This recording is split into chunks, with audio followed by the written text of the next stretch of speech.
What's up, everyone? It's Chicks in the Office with Rhea and Fran giving you that Friday energy on a Wednesday. Happy Wednesday, everybody. Happy birthday to Noah when this comes out. Officially 30.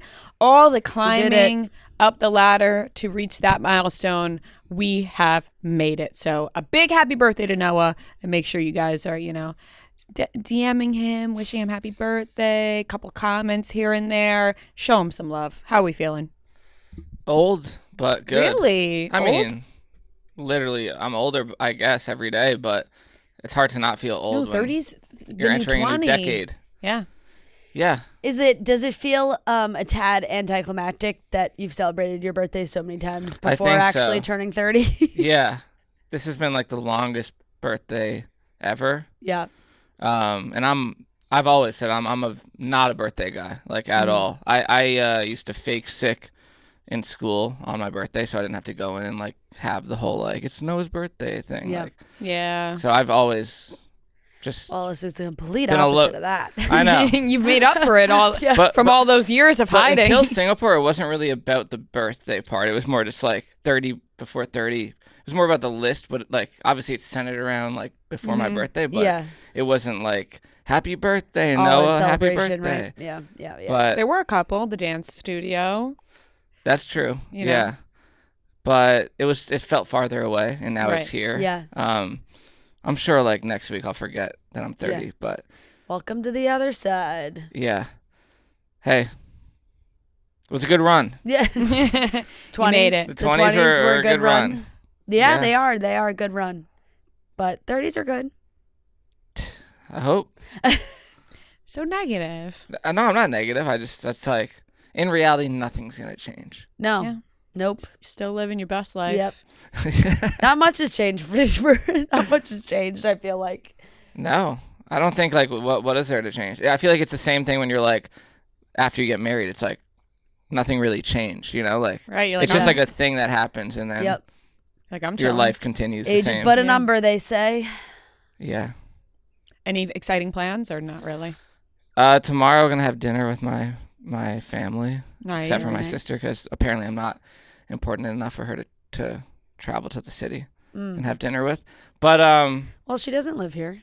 she lives in Boston. It's not that far. It's the middle of the week and she lives in Boston. Yeah. She's got school. Yeah. And then I don't not know, crazy. Grab some drinks, some friends probably, but nothing crazy. Nice. Not a crazy birthday guy. Yeah. I mean, like, Not at all. No, not at all. Low-key birthday guy. Super low key. Soaked it all up in Singapore. Yeah. You know what? We've celebrated my birthday enough. All right. Well, we just wanted to acknowledge it. Thank you. We've made it. I feel like we're all crossing the finish line. Right. You know? Yeah. I'm happy we did it. Yeah. I'm glad. Or do you have all the notes, sticky notes up behind you?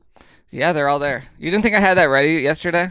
I know you did. I just really, all 30. I kind of You did. gonna pose in front of it? I can't see them from my. What's left to put? There's nothing left to put. Like, I can't see them from my chair, so. On your birthday, you should do a post maybe. of you standing in front of. I feel like at some point people are gonna be like, "We get it, like, dude. You're really milking you this already list. fucking said you completed it. Now you're No, you can have one more on your birthday, I think. I'm honestly when I actually started the list, I was like, "Damn, wait, that's a lot. Like, I have to post that many times because I don't really. Yeah. I hadn't really posted. Well, it's good for your social media presence. I guess, but people are begging for more. I was like, I'm going to annoy the shit out of people. Did you gain a lot of followers? Like a little bit, I guess. I don't think that many. Honestly, the collab maybe was like, we don't need to follow him. We'll just see it on Chicks, Fair, true. Maybe That's it backfired. True. The post That's did true. do well though. Yeah. Everyone They did, was very yeah. into it. Yeah. I'll miss the collab posts. Those were fun. So this chapter comes to a close, and everybody can wish Noah a happy birthday. If you'd like a to big 3-0. If you'd like to continue to follow my journey past 30, you're gonna have to follow me because the collab on post his personal will account. be stopped now. Yeah. Who knows? Maybe you'll do something exciting and you'll get a big collab. Yeah. Who's to say? Hey, you're next. People are saying for this 30 list. Yeah. We'll see. You Find me next summer when I turn 29. And we'll You see. got time. But give yourself a head start. You got a lot of time. Yeah, no, but I'll you start shouldn't be thinking doing about it in the spring. No one no one's like invested that early. No. It's like if she says, "Oh, I'm starting this list now," 2 years, it's like people are like, "Okay." The other day I thought to myself, where can I even begin? A year it was before makes already the most too sense. much of me thinking about it. So I said, all right, I'll start thinking about this end of spring. Yep. You know? Yeah. We'll see. I think that makes sense. Yeah, we'll see what happens. Yeah. How else are we feeling besides Noah's big 3-0? Good. I know we really caught up on Singapore on Monday. I went to a concert Sunday night at Terminal 5, and I just want to take 2 seconds to complain about that being the worst place to ever exist. Really? It's just the worst venue.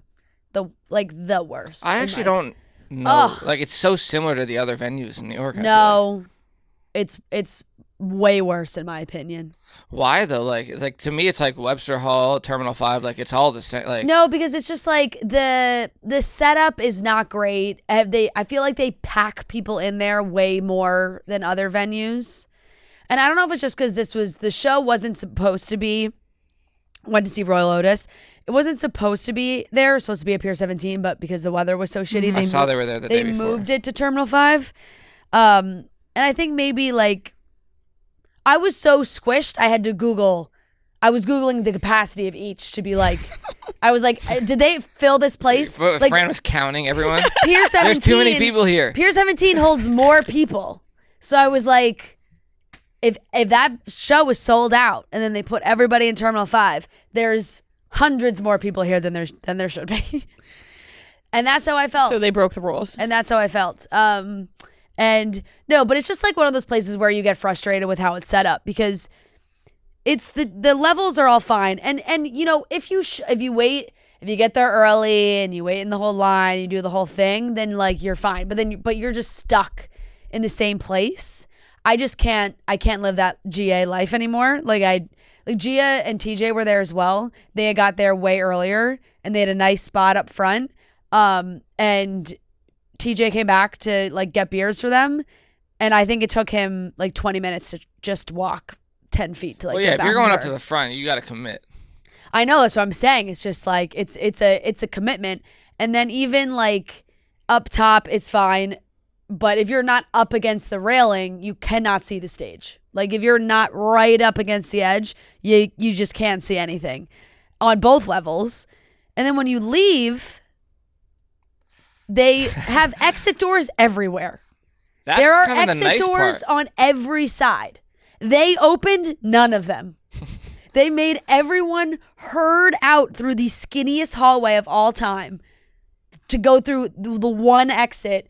And while all 18 other exit doors, they're like, nope, sorry, can't come out this. Like everybody's like, nope, sorry, can't come out this way. Can't come out this way. And then you're being pushed around as everyone's shoving their way to try and get outside. Sounds like it was not enjoyable. Show. I mean, the show like itself weren't prepared. The show itself was lovely. I think Royel Otis is awesome. But the logistics of Terminal 5, it just was a reminder that every time I go there, I'm like, why am I here? And you know, I was joking with my brother because he was with us too. And he was like, the last time I came to a show here, I left and said, I will never come back here. And here I am.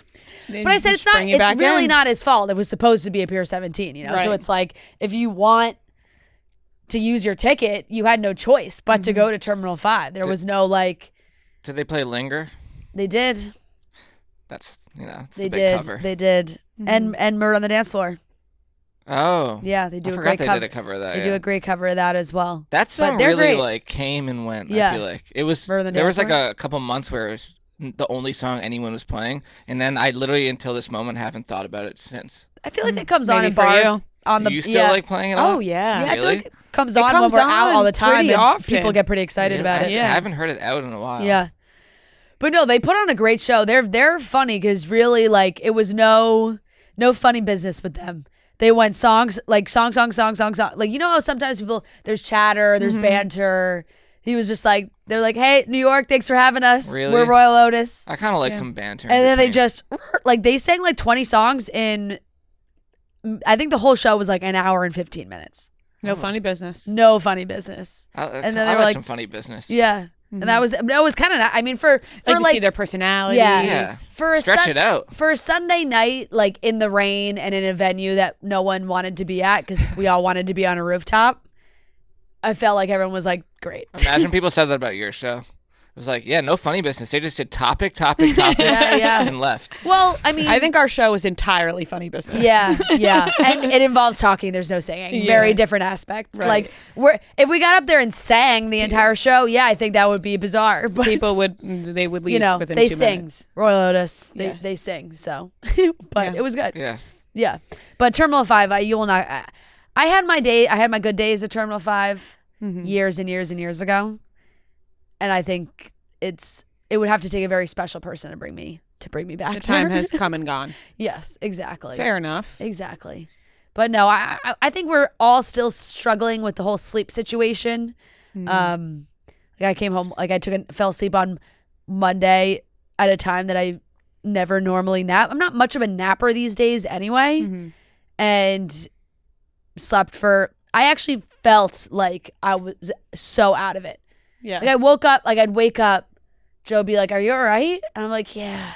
And I just fall back asleep. Like it was like something was wrong. The adjustment is a little bit tough. I couldn't open my eyes. I've never felt that way before where I was like, I physically cannot get up.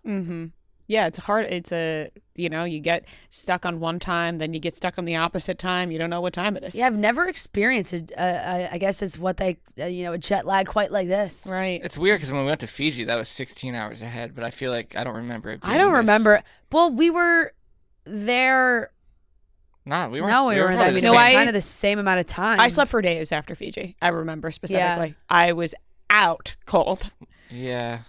Yeah. I don't remember struggling as hard as I am right now. But maybe it's the summer. We're coming back. Yeah, exactly. I was gonna say it was the time of year. We came back. It rained for 3 straight days. Right. Yesterday I had an experience that. Oh yes. I was used as an example, and it was not a good one. No. It wasn't a good one. It was quite uncomfortable. It was awkward, and everything moved in slow motion after this specific thing happened. So, come home from work, I get my workout, little set on, and I'm going down to my gym. I'm going to work out in my gym today. I get in the elevator, I turn around. So, just picture the elevator doors open. There's people in the elevator. So, I'm not walking to the, you know what I mean? I'm not putting my back to against the back of the elevator. I'm standing right up against the doors of the elevator. All of a sudden, I feel this on my butt. Oh my God, I forgot about this. In the middle of my ass. I jump forward. Oh! I go. I turn around. This little boy. Demon. Must have been like 4 years old. With, I assume, his mother and maybe a nanny, an aunt, somebody. Yeah. Another woman. This little boy just smacked my ass. Just right in the open. Like it wasn't like he smacked my leg or whatever. He just wound up he went in for right for in the middle of my cheek.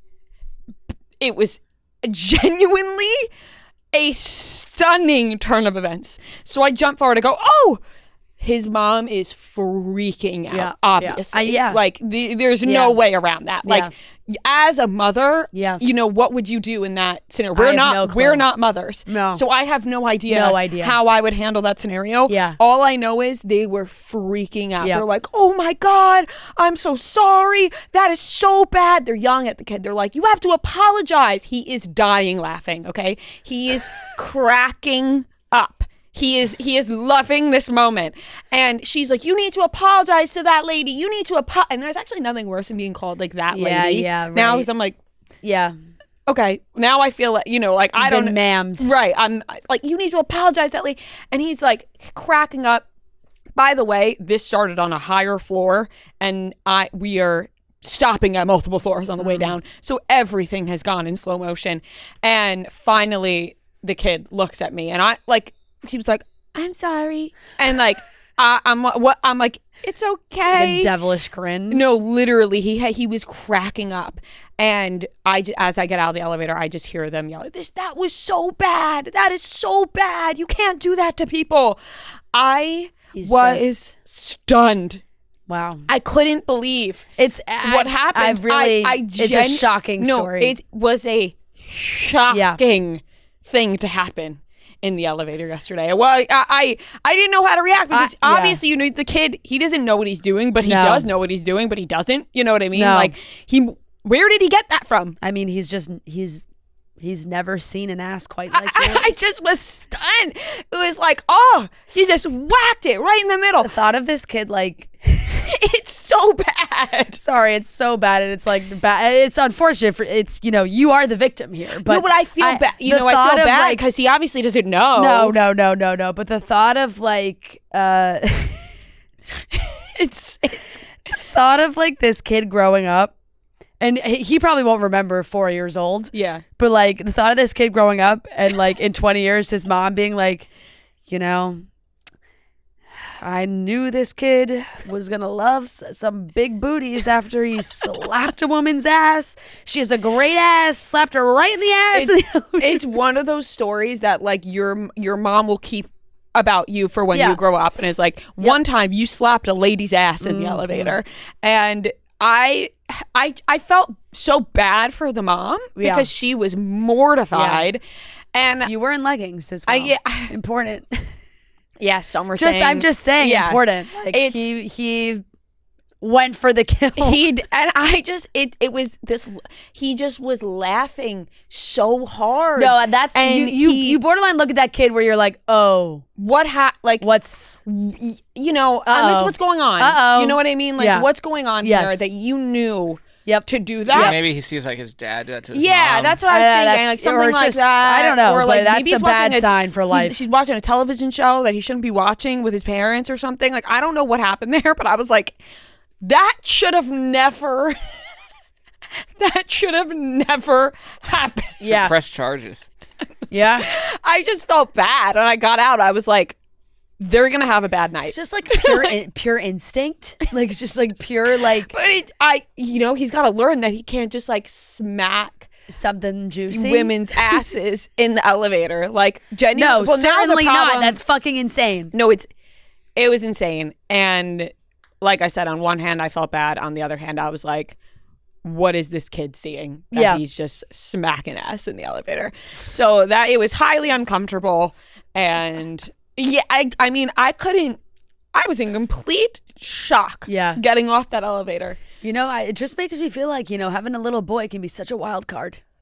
I'm sure there's such a wild card. I'm sure there's moms listening to this right now that have sons or daughters that they have done things where you're just like, how did you do that? Like Molly May's Bambi when she's talking about biting Emily. Yeah. And she's like, I'm gonna bite her again. And she's talking about biting the kids at school. Yeah. And Molly's like, no, you cannot. We don't bite people. We bite food. And she's like, we bite Emily. and everyone's like, oh my God, guard Emily at school. Like, I'm so curious about that. And obviously, you know, I told my sister, and I'm like, you know, you gotta make sure when Luca grows up, you can't be doing this. Right. Grows up. That would be in like a few years. No, like 2 years.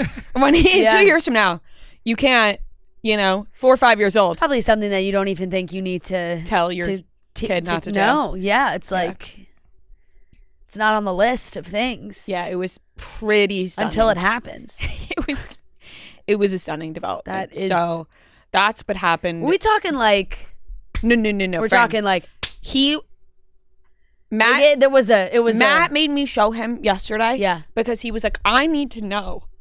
I need you to get on the level of the kid and smack my ass in the way that he did to you. And I was like, okay. And I did it. And he was like, oh my God. He was like, so it wasn't like a mistake. Like there was no accident. No. It was not like a. It wasn't like a. He just wound up. And let me tell you, there was a wind up. It was within 0.5 seconds of me walking into that elevator and turning around. Like, it wasn't like we were like halfway down and he decided. It was like done it before. I walked in, I turned around, and he slapped my ass immediately. Yeah. Like, that's what I'm saying. Like, the way that it happened so fast makes me think he's not a first time offender. It was an instinct. That's what I'm saying. And I gotta warn the building, we have an ass slapper in the building. It's also like his parents. This is something. It could have happened before. It could have, because this didn't seem like and it was. And now it's like the mom's like, you got to stop. And doing maybe this. he does it to his mom or something or whatever. It didn't seem, because doing it and like immediately laughing afterwards makes me think that he's like done it before and people around him have laughed about it. Yeah. You know? Let me tell you, being in the elevator with them, the fact that I then scurried up against the sidewall. So I'm like, I hide. Now I have to hide my ass. Yeah, now you have to turn. But, and then I'm just facing them. Yeah. And I'm watching. What did you say to the mom? I said, I literally, barely any words came out of my mouth. Because I was just like, huh! I jumped forward, oh! And then I just was like that. Like, that was my face. I was just like, yeah. I don't know. Because she was more like not saying I'm so sorry to me. Yeah. More yelling at him. Yeah. And telling him to say sorry to me. Yeah. And that whole dynamic was uncomfortable to deal with. Right. Because no one is just like, say sorry. Now me and this 4 or 5 year old kid are staring each other in the eye, and he's like dying laughing, and I'm like, oh, it's okay. I think I just said it's okay once and got out of there. Yeah. So, you know, man, you're just taking a beating, literally. You know, as soon as parking meter. I wasn't even going to tell the story because I was like, this is a weird story. What was more shocking? That is one of the most shocking things to happen to me in years. Like, you don't expect to walk into an elevator and have a little kid just smack you right in the ass. I mean, that's like you're being violated. That's assault, bro. Yeah, like I just wasn't. Like, that's not. Yeah, sure. A parking meter bangs you in the head. You feel a little dizzy, but like that's not. This is a grabbing ass is not exactly like you know, you're not grabbing strangers' asses. Well, at first, like when it happened, and I thought to myself, is there somebody else in this elevator? Like, you know what I mean? Like my initial thought before I turned around, because there were like 2 women, the kid, and somebody else. Right. I think like I can't even remember. Yeah. And my initial thought wasn't this little kid just smacked like, my ass. I thought maybe somebody else in the elevator. No, it's actually that's a scary immediate thought. I was like, oh my god! You're like, holy fuck! Oh, like someone just smacked my ass. Yeah. And I turn around because immediately you would think as an adult, and you're like, oh my god, this is like what the fuck just happened? No, right. I was like, fight this kid. I was stunned, and then I turn around and I look down and I see this devilish kid like cracking up, and I'm like, oh my, okay, I see what just happened. Yeah. So no, immediately when I walked out of the elevator, and I was like, I can't believe. What if you run into him again?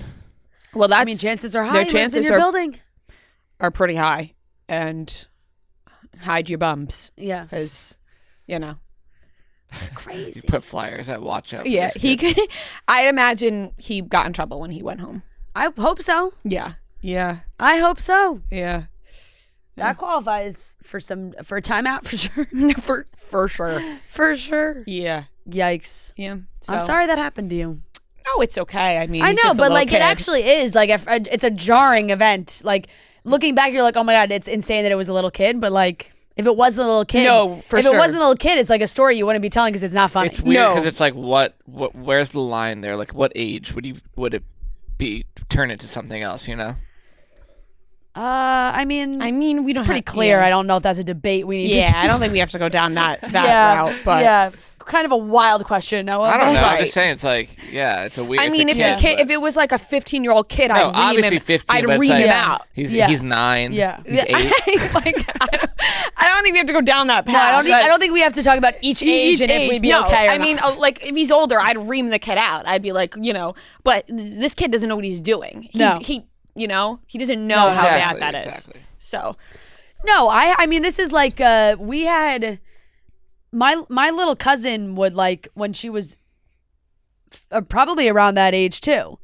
It's like you go around smacking ass. No, not so, but like she'd like literally punch all of us, like hit all of us, and then run away laughing because she thought it was so funny. Right? You know? They don't know, and then you get caught up, and years later, you know. Yeah, it's like I could have been in the elevator. Maybe he would have smacked my ass. You know? Probably. You don't look as good as Rhea does in leggings. Oh shit! Yeah, I mean, when I walked out of the elevator, I was like, I can't believe I just went from having that parking garage story to now this. Like, I actually texted you guys, and I was like, guys, and Noah wrote, "You get hit by a parking thing again," and I was like, no, something else. Nope, something else has hit. You should have said, "I got whacked again." Yeah. Crazy. Well, moving along. Yes. You know, all fun and games. Is it? No. Let's move into some topics. Yeah. Kat Stickler and John Mayer confirmed they are dating and apparently seeing each other in some capacity. Yeah, John Mayer was pursuing her. Charli XCX is making music with Jack Antonoff for a new movie. Bachelor Mansion is getting a revamp with a new show. Like they're doing some sort of HGTV little revamp to the Bachelor Mansion. And Joe Gorga is willing to maybe reconcile with Teresa Giudice. I mean, we'll see about that. We also have a fantastic interview with Lukas Gage, and we have the popcorner, so let's get into it. In case you didn't know, Abercrombie's new Sunday Sets collection is live. It's full of mix and match sweat sets in their iconic soft AF fabric made to make every day feel like Sunday, minus the scaries. Their men's A&F Essentials collection is really for everyone. Trust me, I am stealing my husband's hoodies all the time because it's Abercrombie's viral hoodie, the Essential Popover, and it just came out in new colors and prints. So highly encourage you to start building your hoodie collection. I have an amazing Abercrombie hoodie and jacket collection. This jacket that I have, I was wearing it before I just took it off, and it's next to me if you're watching on YouTube, is from Abercrombie as well. I have an amazing jacket collection from Abercrombie, not to brag. They also have the YPB, aka Your Personal Best, and it's Abercrombie's brand of activewear, which is my favorite to wear while I'm working out. Their fabrics are what it's all about, specifically the new Studio Flex fabric, comfortable and stretchy with a buttery soft feel, perfect for low impact workouts, or when you just want to pop on a cute set just to feel like you're put together. Abercrombie drops new arrivals every week, so shop the latest in their app, online, or in stores. We talked on Monday a little bit about this Kat Stickler, John Mayer situation. Maybe they're dating, maybe they're not. We saw Kat Stickler post her new boyfriend September 17th, the whole video, Do You Love, the whole thing. Turns out these two are apparently actually dating. John Mayer pursued her heavily, and they are now seeing each other in some capacity. Noah looks distraught about this. He actually has I will say, I think maybe you were eating your lunch. Noah said he may have to take a break from listening to his music for a little bit. Really? Now why? Why the judgment? I was more joking, but it's like, hey, if they're happy, then good for them. I'm so like, he's not listening to this, but in my mind, I'm like, watching what I say. But I'm just like, you're better than this, John. I'm sorry to say it. I don't think it's like you should be with an A-lister. I think you're wording it in a poor way because I am wording it you like don't know her as a person. That's I'm not trying to be mean to her. I'm sure she's lovely. Yeah. I'm just like, he's such a star. Like he's so talented. No, honestly, it was the way that Noah was like, he's like before it was like, he's just like he's just online too much. Like he's just, no, he is. He's just like in people's messages and shit. Like, don't forget who you are. You know. You're John Mayer. Maybe he's humbled himself, and that's a good thing. My thing is just like, and this is no shot at Jason Tartick either, but like Jason Tartick and John Mayer, like, who would have ever thought they'd be mentioned in the same breath? Maybe you should take a page out of John Mayer's book that he looks at everybody equally. He doesn't judge them on their celebrity status. There are plenty of people. Well, he's had his run. He did, and now he's open to all women. There are plenty of people all lists who have dated people of notoriety and then have dated people who have not. Sydney Sweeney and myself. Yes, exactly. How do you expect yourself to have a shot with Sydney Sweeney if you can't understand John Mayer going out with Kat Stickler? Yeah. That's a great point. Honestly. Although I will say, from connecting what Dumois had posted about it and the blind item on there to this Us Weekly article, it was like the blind item was like, I don't know how long this will stay private. She's excited about it, obviously. I mean, the main thing is like she can't start, like if she starts posting him, I feel like that's not going to happen. She barely posted her ex-boyfriend and then finally posted him. This could also literally end tomorrow. No, I think it's going to end now that it's being talked about. I just was very confused because it really did seem not too long ago she was posting her boyfriend. Her boyfriend 100%. With her daughter and like all of this stuff. And then it's like, oh my God, now. Yeah, what happened to that guy? John Mayer what happened? That's what happened. What happened to that guy? No, what I was saying was the blind item ended was like, John isn't gonna once this is being talked about, he can't be like, it couldn't be maybe not the way he wanted to go. I tried to hold off our team posting the graphic as much as I could, but everyone starts reporting it. We got to post it. I'm sorry, John. Yep. Noah was like, should we not post that? Is it I not texted real? Maddie earlier. I'm like, I guess we have to post this. Oh, man. Yeah, but like then that's why I'm like, I feel like these sources are probably coming from her side of the story. Yeah, I'm just so curious the turn of Actively events here. pursuing her, inviting her places, and texting her often, the source said. How do they know this? Like Her friend. I imagine Kat One of was Kat's telling friends. people. But like, if you're Kat and this is coming out, unless either you want it out or you're like, why are my friends telling people this? I mean, if I'm Kat Stickler, I'm probably also telling every single one of my friends that John Mayer is pursuing me as well. Like I'm telling casual people, I'm telling acquaintances, But are you not, like, I'm play it telling the barista at my coffee place, like I'm telling everybody, you know? No. Yes. No, because you want to play you it say cool. that. You No. say that. But I think you are. Or in a way that's like you're not outwardly saying it, but you want someone to ask. yes, you are throwing it out there. So You know, someone I've really been says, going out on a few dates with this guy, but you know, he's pretty Yeah. famous, so like He's great at the guitar. just don't know how it's gonna go, and just waiting for the person to be like, Yeah. "Who is it?" And then you say guess, and they're like John Yeah, Mayer. yeah. Oh I my saw- God, how did you guess? This article does say Kat is newly single, but there's no details on what No happened. details on that. Yeah, to I that- mean, with listen, that. you're obviously telling all your friends, right? If John Mayer sends She you is shaded. If John Mayer sends Yeah. you one DM, you're screenshotting that DM and you're sending it to Yeah. all your friends. Now, maybe when it starts progressing, you don't start giving every detail. You're sure. texting a little bit more. You're invited to some more things. Maybe you're not giving every detail. But the first initial DM, that's getting screenshotted and being sent to all of your friends. Yeah, Look who yeah. DM'd me, John Mayer. We screenshotted when John Mayer liked our post one time. Yeah. We sent it to everybody. I have screenshots of when he was watching the stories. I this is so sad. It was when Murray was in here that day, and it was he all the watched? stories were Murray, and I just was like, oh, let me see if people are liking Murray, and at the top of every story, I'm like, John Mayer's watching Murray. Yeah, I mean, that is cool. It is cool. It is. Although this could be the you know, now that there's stories out, they're hanging out there. It's really not anything serious, by the way. Also, like the article is like they're having fun. She's interested in dating him, seeing where it goes. Doesn't think it's going to be a serious thing. So The first rule about dating John Mayer: don't talk about dating John Mayer. yeah, I actually think that is the first rule of dating. I think John it Mayer. is a rule. I think it is. I mean, if you go anywhere publicly, How old is Kat Stickler? you have to expect to maybe be seen. They did go she's to 30. They Kat did go to Stickler's 30. a Pretty members big club, so gap. maybe they thought that they could be better Yeah. off not seen. I told you that was him in that picture. Yeah, you Yeah, were. Look, you you did. were right. My They John- were. Very confident. You were right, My and John they were at Madar Fly Fish. was on. Yeah. He just said his John Madar. John Madar.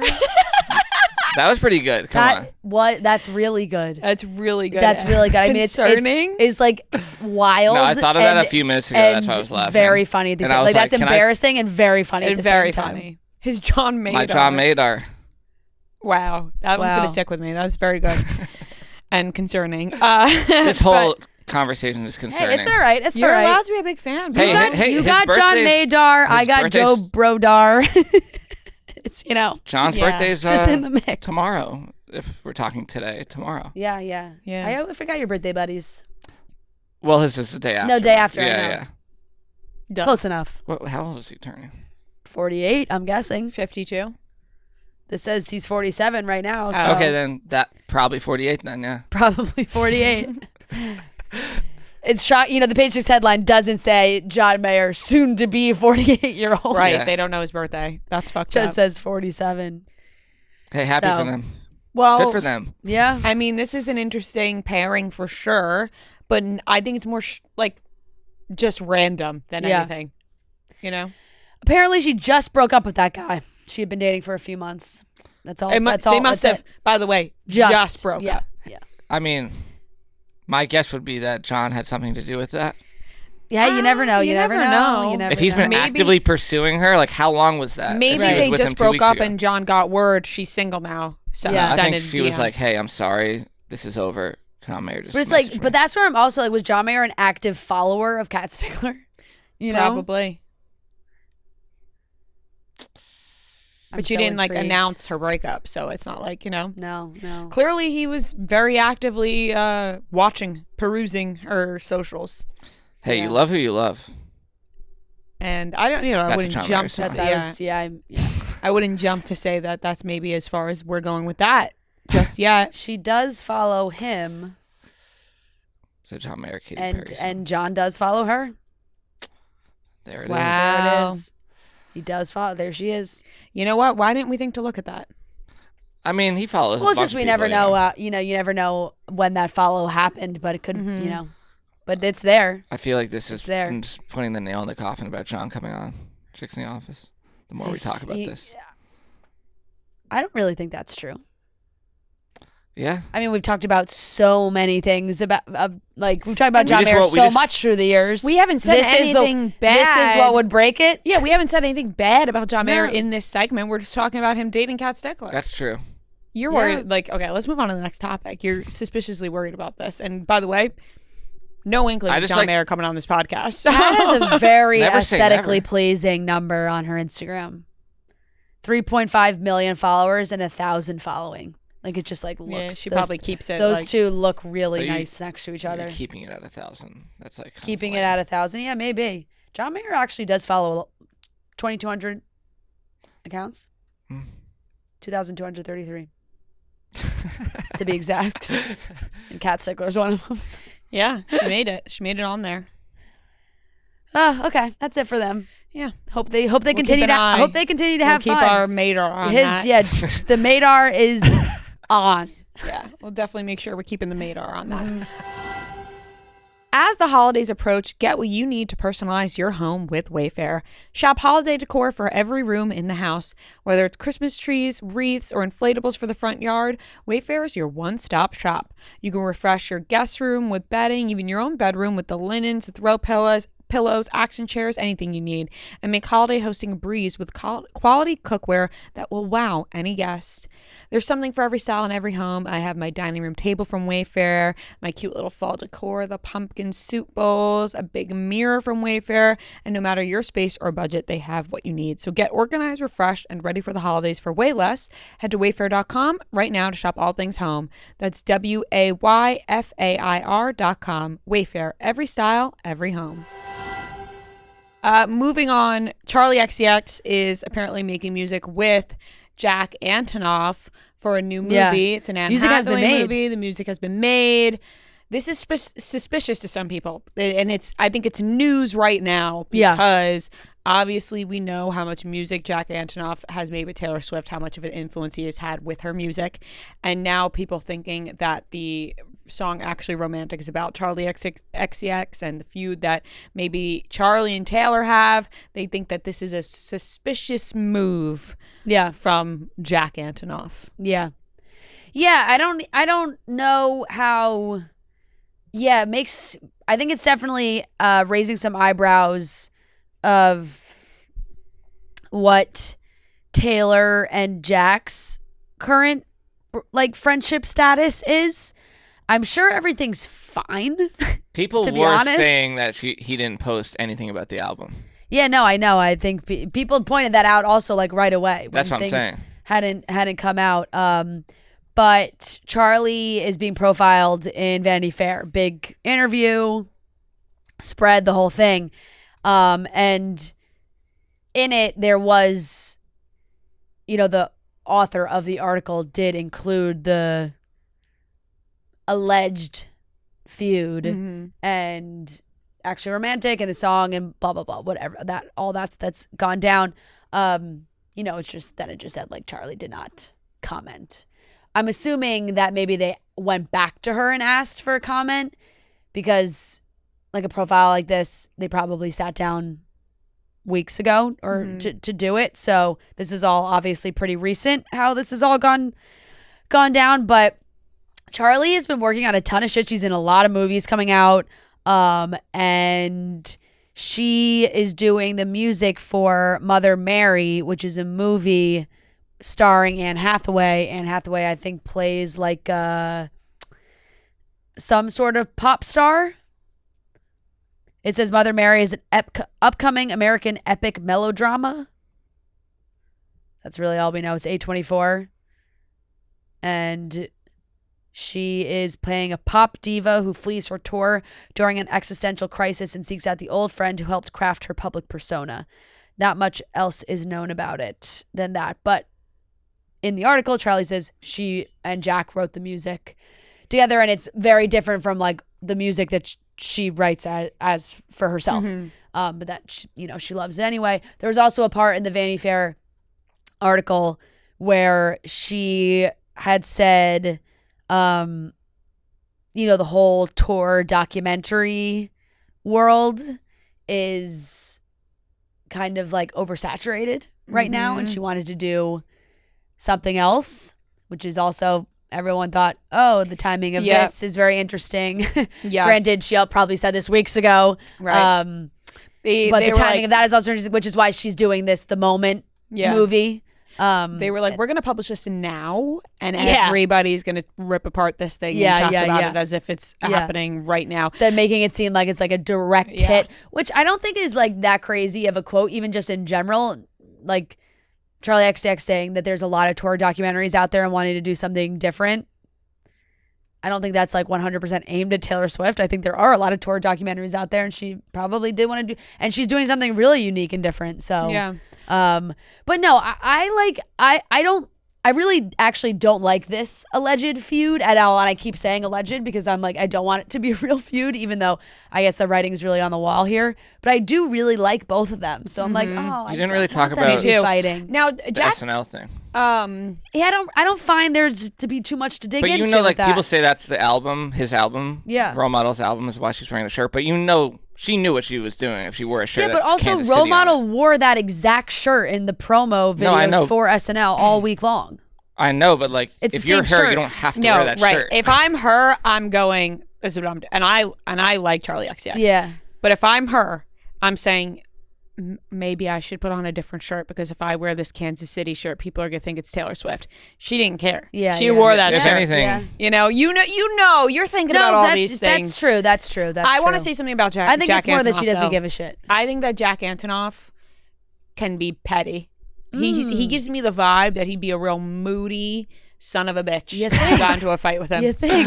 I do. He's working with Kendrick recently. Yeah, so. I just get that vibe Interesting. from him. And it could be great if he's on your side. And working in your favor, and he's so talented. But I feel like if he's pissed off by you, you don't want to deal with that. Quayle have that interview recently where they asked her like about Taylor, and she kind of gave like a nothing answer. People were trying to make it a thing, but it was just like a really weird. It was a really bizarre question. Like first of all, it was a bad question. Like she was on the Today Show, I think. It was just like a reach. They were just trying to get a quote about Taylor. Yeah. But it's like, she's married to Jack Antonoff. Jack Antonoff didn't work on this album, and they were asking about this album. Yeah, it was so like, what's Margaret gonna say? She's like, I don't know. I mean, it's one of those things where you're in the interview and you're watching, trying to think of the most random thing. You're asking Hugh Grant how he feels about Taylor Swift, and Hugh Grant's like, why are you asking me about Taylor Swift? Yeah. It's one of those things where not every interview has to mention Taylor Swift when she is not part of the conversation. So I think that's where that comes from. Like Margaret Qualley's promoting her own shit. She's like, why are we talking about this? It's also like my husband, if Jack worked on the new album, sure. Yeah, but he didn't. My husband didn't work on this. So it's like, now, Jack Antonoff, he's worked with plenty of people. Taylor's not the only one. Tons. So, but it is a little suspicious that he didn't promote the album or anything. And now it's being reported he's working Charli XCX. And, sometimes you're like, where do your loyalties lie? But sometimes people are okay with for example, Sabrina Carpenter, she did Skims, right? And it's not like Taylor was like, no, Sabrina, don't do Skims. She did Skims. Yeah. And that was Taylor fine. can't stop people No, from exactly. No, and it all depends how people feel about it, right? So if Taylor, if Jack Antonoff wants to make music with Charli XCX, he could do that. She chose not to work with him on her album. Charli XCX is one of the biggest stars in music, so it's like, I don't see the problem. Yeah, it's also, I mean, I don't really think that right. It's kind of like her working with different producers. I don't really think he's working with different artists. Like, I don't find that to be the issue. Like, I don't think Jack Antonoff was like upset Taylor didn't work with him on this album. I think like it's pretty fair. You never know. She's jumped her. Yeah, maybe, but I don't know. She's a persona. It has to be like It's not like she's worked with Jack on every single album she's ever done, and this is the first one she didn't. No. You know? Yeah.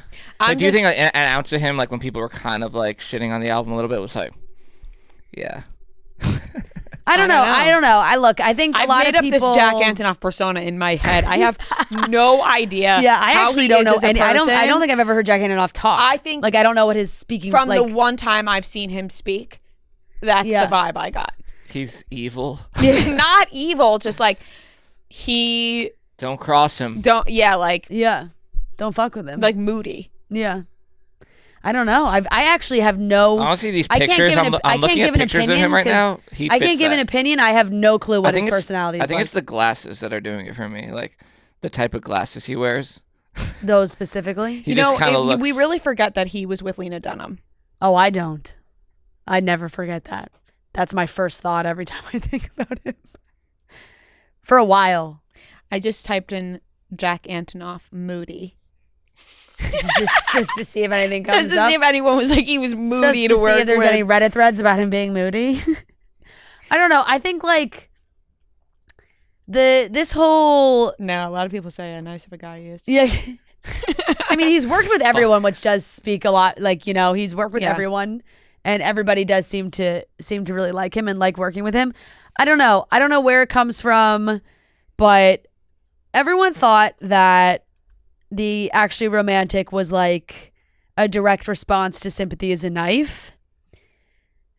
But I think there's like a lot in between that probably went down that we don't know about. Like, I don't know if, because you listen to Sympathy is a Knife and you're not exactly thinking like this deserves a response. Like this deserves retaliation for. Mm-hmm. And then when you listen to Actually Romantic, it's like, oh, I feel like in the whole Maddie Healy saga of it all, there's just a lot more going down on the 1975 side of it that we probably just didn't know about. Granted, we went years not knowing anything about Taylor and Maddie Healy at all. We had no fucking clue that was even a thing.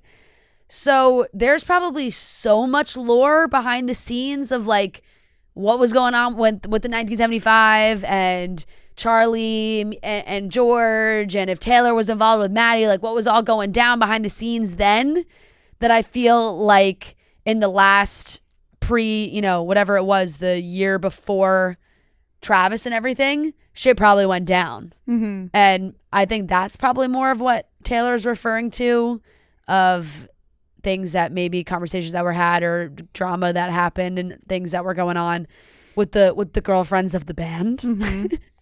But I don't know. It's everyone really, we're all looking for every little single thing now. Like every little thing that Charli does is being analyzed in every way. Like her coming out with Role Model, her posting that she's in the studio, like everyone is taking it into context of that, which is probably pretty frustrating because she's like, well, I do need to live my life now, you know? And I do enjoy Charli XCX, so it's like both of them. So, you know, you don't want the girls to be fighting, but you don't. If they are, then have at it, you know? Something must be, you know, obviously something went down. For sure. You know? It would be cool, like, if they just started putting out diss tracks like Drake and Kendrick. You know when people used to just like tweet? Close enough. Like they used to just tweet fight? Yeah. Like, I mean, it's Cardi B and Nicki Minaj just did it for quite some time. Yeah, Is it still going on? It might be. Like, it's like, let's just get back to that, you know? Yeah, right. Just air it all out. Say it all out in the open. Yeah, just let everyone know all of your inner thoughts and fights. Right? Yeah, I mean, it did feel like Taylor was pretty fucking clear in that song. It was clear, but it wasn't. It was like, it's just quite not clear enough. Yeah. You know? No, that's true. It's right there, but we just need you to be a little bit more clear. Yeah, that's true. We needed her to like mention the word brat. Right. Or something like that. Right. Like, you're such a brat or something like that. Yeah, that would have just for us to get full clarification. Would have pissed people off even more. Dissing. Yeah, you know, they could just do that. They could just go back and forth at each other. Well, Yeah. Moving along, Bachelor Mansion is getting a revamp. This is one of the most ridiculous, I think, shows that didn't need to happen, but is happening. Random, but it is happening. Well, I will tell you, the mansion did need a makeover. It does need a makeover, you know. But so why not make it a TV show? I guess, but the mansion certainly needed a makeover. And here's one of those things where it's like, this show to me felt like it didn't need to be made, but once it's on TV, I love a home renovation show. Yeah, I used to love Extreme Home Makeover, so I might pop this on and go, you know what? Look at Dean. Look at Noah. Look at all the work they're putting in. Right. They're making that kitchen look beautiful. Yeah. Look at the granite they picked out. Yeah, my mind might end up there, but right now I'm like, did they just create a show for Tyler Cameron? Yeah. You know? Tyler Cameron was like, I need another home makeover show. Yeah. Tyler and Tayshia are hosting. It's going to be on HGTV. And all the contestants are former Bachelor, Bachelorette, Golden Bachelorette contestants. It's also very interesting. Like, that is so funny to me because it is like, are they in pairs? Are they individuals? Does one are they each assigned a room? And then they're going to be judged on the way they design the room. Is the mansion going to have a cohesive design if they're all doing it together? Because sounds like it would not. But they are transforming the iconic California property. Jesse Palmer will be stepping into the same role for this show as each design-savvy contestant puts their renovation skills to the test across 6 episodes. While they may have experience of romance, each contestant will have to get their hands dirty for the chance to earn bragging rights and a $100,000 cash prize. But only one contestant will be declared the winner. Tayshia and Tyler are joining forces as the judges. And let's see who... I was going to see if I can get through the whole... I would crush this show. Cast, yes. So we have Joan, who was the Golden Bachelorette. She will be on there. Brendan, who was on Tayshia's season, who is now with... I think Brendan's dates Serene. Yes. Now. Jill will be back. You also have Dean, Sandra from Golden Bachelor, Jeremy... will also be on here. He was just on Paradise. Courtney Robertson, whole throwback. We got some big names in Bachelor territory. Courtney Robertson was a big one. Sam McKinney is in there. And Tammy is joining it as well. Along as Chris from the Golden Bachelorette, Alicia, and Noah. Yep. I believe that is everybody. Noah and Abigail are currently renovating their first home together. They've been posting a lot about it on TikTok. So I guess all these people do have the home renovation bug. They're ready to take on the Bachelor Mansion. A lot of talented people in that cast, of which they have a lot of talents in home renovating and construction. And they got the eye for creativity. Yeah. And I'm intrigued. Originally, I thought, what is this show? What's the point? Yeah. But I love a home makeover show. So basically, if you were to do this with a bunch of people that we didn't know and they weren't on The Bachelor, I would be into the show. So I just need to erase that part of it and go, you know what? Just give it a watch. Right. I'm just so intrigued by is it going to be like competitions that they have to do? I love that. Because it's obviously there's only going to be one winner. Right. So how is it going to be judged? They're like in woodshop class. Yeah. It's like, you need to create Right. It's like who demos this wall better, faster, Interesting. So yeah, that's coming next year. We'll have to ask, I wonder when did Tyler go film this? Oh, he was just in LA for a month. So maybe maybe that was why. Maybe literally just now. Hey, maybe they literally just filmed it. That could have been well be possible. Could have been that. Yep. Very well. Well, listen, I'll give it a chance. Yeah. Yeah, it's only 6 episodes. Boom. Got to find out who wins. Easy breezy, yeah. Easy breezy. Yep. Last topic. We've been wondering for years. Will the Gorgas reunite with Teresa Giudice? It seems like there could be a sit-down talk. Yeah. Does part of me think it's because they both want to just get back on air and they're waiting for the answer on Real Housewives of New Jersey, and the only way to get that fucking answer is if they both agree to do this show? Yeah. Yes, a big part of me is thinking that could very well be it. But they're also family. Yeah. And they got a lot of history. And with family comes drama and talks, and they got to make it happen. So, you know what? Joe said he's willing to sit down with Teresa. Teresa did reach out, but he wants it to come from a humble place. So all got to be humble. And I would like to say they all got to be humble. You know what I mean? Like, Teresa's got to come from a humble place. Joe's got to come from a humble place. They've both got to come from a humble place. It has to be because nothing but humble. Nothing but humble. And because even if you know you're right or you think you're right, you got to humble yourself down. Yeah, they got to own their shit. To get on to the other person's humble as well. Right. Everyone's got to be humble to make it work. The problem is like Joe is expecting Teresa to be like, I made some mistakes. Teresa's expecting Joe to say, I made some mistakes. Well, they both just got to say we made mistakes. My question is, why can't people do that? Why can't people just go, I made mistakes and you made mistakes and we both made mistakes and we just carry on? Teresa did because there was some talk that Teresa had reached out to him, which she, I believe, had texted him to meet up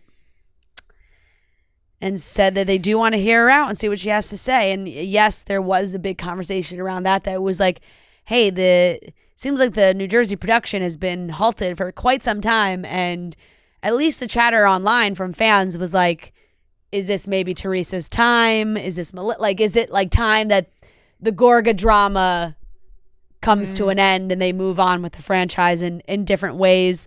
I think they were also casting new people, or like the rumor was, I thought that they were like moving on with the show and then they were trying to cast a whole bunch of new people. But I don't know if Teresa was in the mix. Maybe she wants to be in the mix. There has to be a big a factor there for sure. So you know Joe. He went on this podcast. He's saying, if you apologize, I'll accept it. And he's not the guy that's going to turn his back on anyone. But Joe needs to know that Teresa isn't going to apologize if he doesn't also apologize. Yeah, for sure. There's got to be mutual apologies from both ends, because I'm sure nobody's innocent. Yeah. Even if you're the first person to do something wrong, it doesn't make what you did back right. Yeah. You probably got to apologize for that too. So they got to figure this out. My aunt even asked me, she said, do you think there's any chance of reconciliation? I said, I have no idea. Yeah. I have no idea. Melissa did say recently as well that, she said Teresa out loud on multiple platforms, podcasts, whatever it may be, had said that the door's closed. So the truth is, I'm just confused why it might be opening or cracking a little bit. But, Joe has said Melissa's forgiven her many times before, and they obviously want to see if they can make things work. So I hope they can make things work. I hope they can make it work. I could see Joe and Teresa making things work more than I could see Melissa and Teresa making anything work. Yeah. Yeah, that's true. Melissa will make it work for Joe. Right. But Teresa, she just... Yeah. But just, for the sake of the children, like, it's just like, right. It's cousins. Do they all talk? Probably not, which is sad. Right. It is sad. And you always have, Gia, she gets involved. Yeah. Yeah. I know. So saying things about your aunt and uncle. Yeah. It's a lot. It is. It's a lot for the kids. It is. So maybe they'll reconcile for themselves and for the sake of a new season. Yeah. That Jersey. That too. Because let me tell you, we're all being roped back in. We'll watch. Oh my God, they reconcile a new season. We're in. Yeah. We're watching. Yeah, that's true. All right. That wraps up today's topics. Truly Hard Seltzer is all about fun, light, refreshing variety in a bubbly, effervescent style to get you and your people in a lively party mood. It's made light and bubbly, so it's easy to drink, refreshing, and only about 1 gram of sugar and 100 calories. Great for day drinking. Truly has a new celebrations pack, a limited time variety pack made to celebrate this fall. It has 4 juicy flavors like Peach Party, Citrus Spark, Prosecco style, and Rosé style. It is delicious. You want to get your hands on that celebrations pack. Grab Truly Hard Seltzer at your favorite store or bar, or visit trulyhardseltzer.com and use the Truly Finder to find it near you. All right, let's get into the pop corner where we're taking your voicemails, your hot takes, your opinions. So let's get into it. Noah, play that first voicemail. Hi, guys. I'm a huge fan. So my hot take, I guess, is that the camera angles on Dancing with the Stars are really starting to bother me because they're constantly changing them and they're doing too much with it. It's the constant spinning. It's like making me dizzy. And maybe I'm just complaining too much and I'm just being dramatic, but I want to know if anyone else feels the same way. Like, I'd rather have maybe like 2 or 3 camera angles from like the top almost to get a better view of the whole dance floor instead of the constant cutting.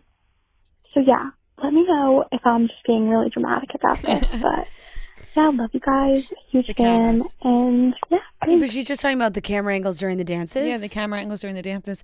I have to disagree. I think the cinematography is awesome during Dancing with the Stars. I also think it's always been like that. Yeah, and my thought process is actually, how are the judges being able to see the full dance from their angle? That's the way I have always questioned, because we could see it all on TV. Well, they have monitors. The way they can't. So are they watching? But they're watching them in person. Yeah, but they're watching them. But they like the way the camera cuts. I think they see for like those closer up moments and stuff. I think they see how it all looks on their monitors. Right. They might. Do they watch like replay? It's a lot to keep up with. When they judge? No, because they have to give the score like right away. They have to put the score in like right away. That's why it must be hard, because they must miss some things. Yeah. But that's why if you watch them, they're looking up and down like constantly. So it's hard to keep up. Yeah, I mean, I like the camera angles. Yeah, I actually think we would be shocked by how, not like boring, but I think if it was just a sky view, you'd be like, wait, you'd be missing a lot. As people who saw it in person, there is an added element when you're watching on camera. It adds a lot of oomph to the dance, for sure. And I feel like sometimes they're playing, like the dancers are playing to the camera. Absolutely. Yes. Because most people are watching at home. Mm-hmm. I only say that because I saw behind the scenes of Alex and Val, and he told her to do something toward the camera when they were practicing. Hi, Rhea and Fran. So my hot take is that I do not think that Love Island Games will be as successful this year in terms of viewership. I think that they turned it around way too fast from Love Island US and Love Island UK. I know I have Love Island fatigue still from the summer. It's such like a long commitment show. And I've already seen all of these people on my screens like 6 weeks ago. I'm not interested in what they're doing now. I don't really care about them. I think if they would have waited until like February or March, kind of during like the winter slumps, that it would have been more fun to see these people in bikinis running around on my TV. But I seriously do not care at all about it. As a Love Island stan who never misses any season, I really, really could not care less. So wondering what you guys think and if you're watching or not. Bye. Yeah, I mean, I very much agree, because I will say, like, I was pretty invested into it.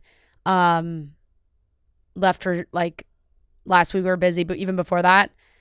And I just haven't seen how it ended. Like, I just haven't watched the last few episodes. And I was pretty deep. Like, I think I only have, like, 6 or 7 episodes left, and I just never finished them. And I, like, don't feel like, I'm like, oh, I have to finish. Like, I'm kind of like, shit, I never finished. Right. You know? I got spoiled from TikTok and Instagram of the winner, but I sort of felt the same way, and I do agree with that. It's like midwinter when we're looking for anything to entertain us. Yeah. Love Island Games is perfect because you're itching for that summer. You know, you're watching them all run around in the heat in their bikinis. You want that. We had just really finished Love Island at the end of July, and then boom, a quick turnaround into September for Love Island Games. So I think you're totally right. I think that if there was just a little bit more time in between, it would have picked up a lot more traction because people are obsessed now. But it didn't pick up in the same way. Yeah, I think there was like a tough time with scheduling too. Because yes, there is UK, US, and then like for these shows like Games, like they're pulling from all the different franchises, and also like in the UK they do All Stars, so it's like there's just Love Island on constantly, and I think they probably weren't able to find like the right window to fit it in, and I think later probably would a little bit more of a break probably would have been better. Hey, Rhea, Fran, and Noah. I love the pod. I listen every Monday, Wednesday, Friday. Thanks. I'm going with my hot take that Robert Irwin should be the next Bachelor.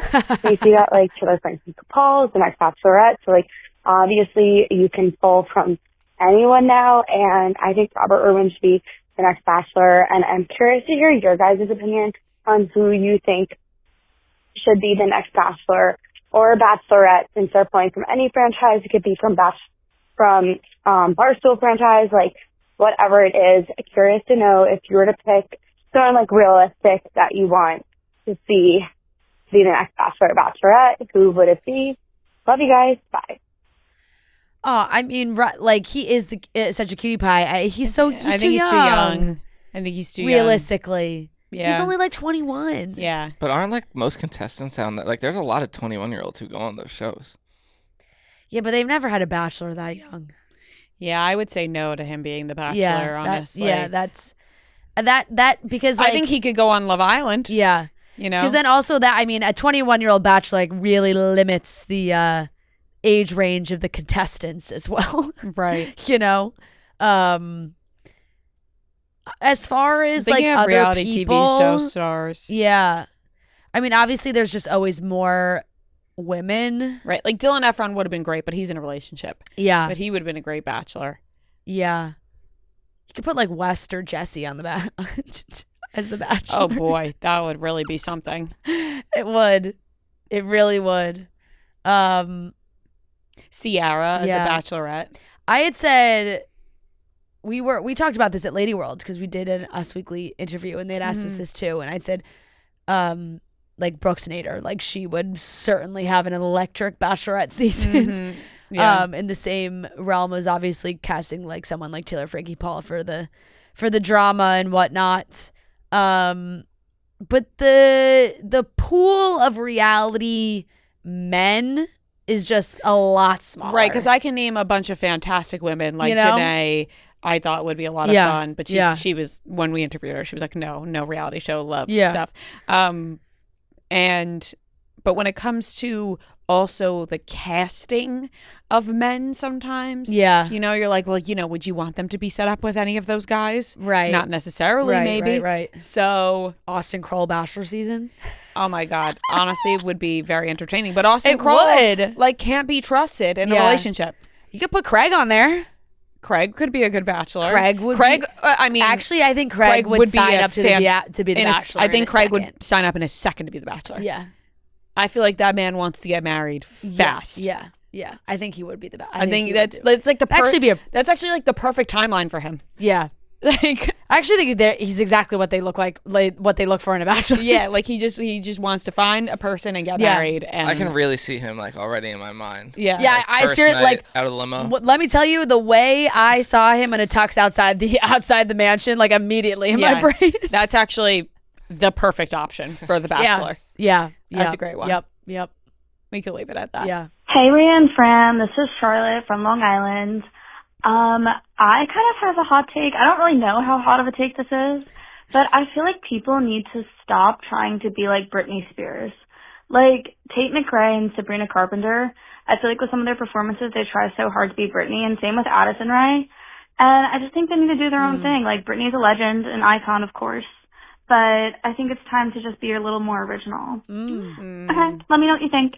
Bye. I disagree with that with Tate McRae and Sabrina Carpenter. I think Sabrina Carpenter is like a little Polly Pocket and has her own. I find that more with Sabrina. Tate McRae is just a fantastic dancer. Yeah. Like, Tate McRae isn't doing the costumes that Britney did.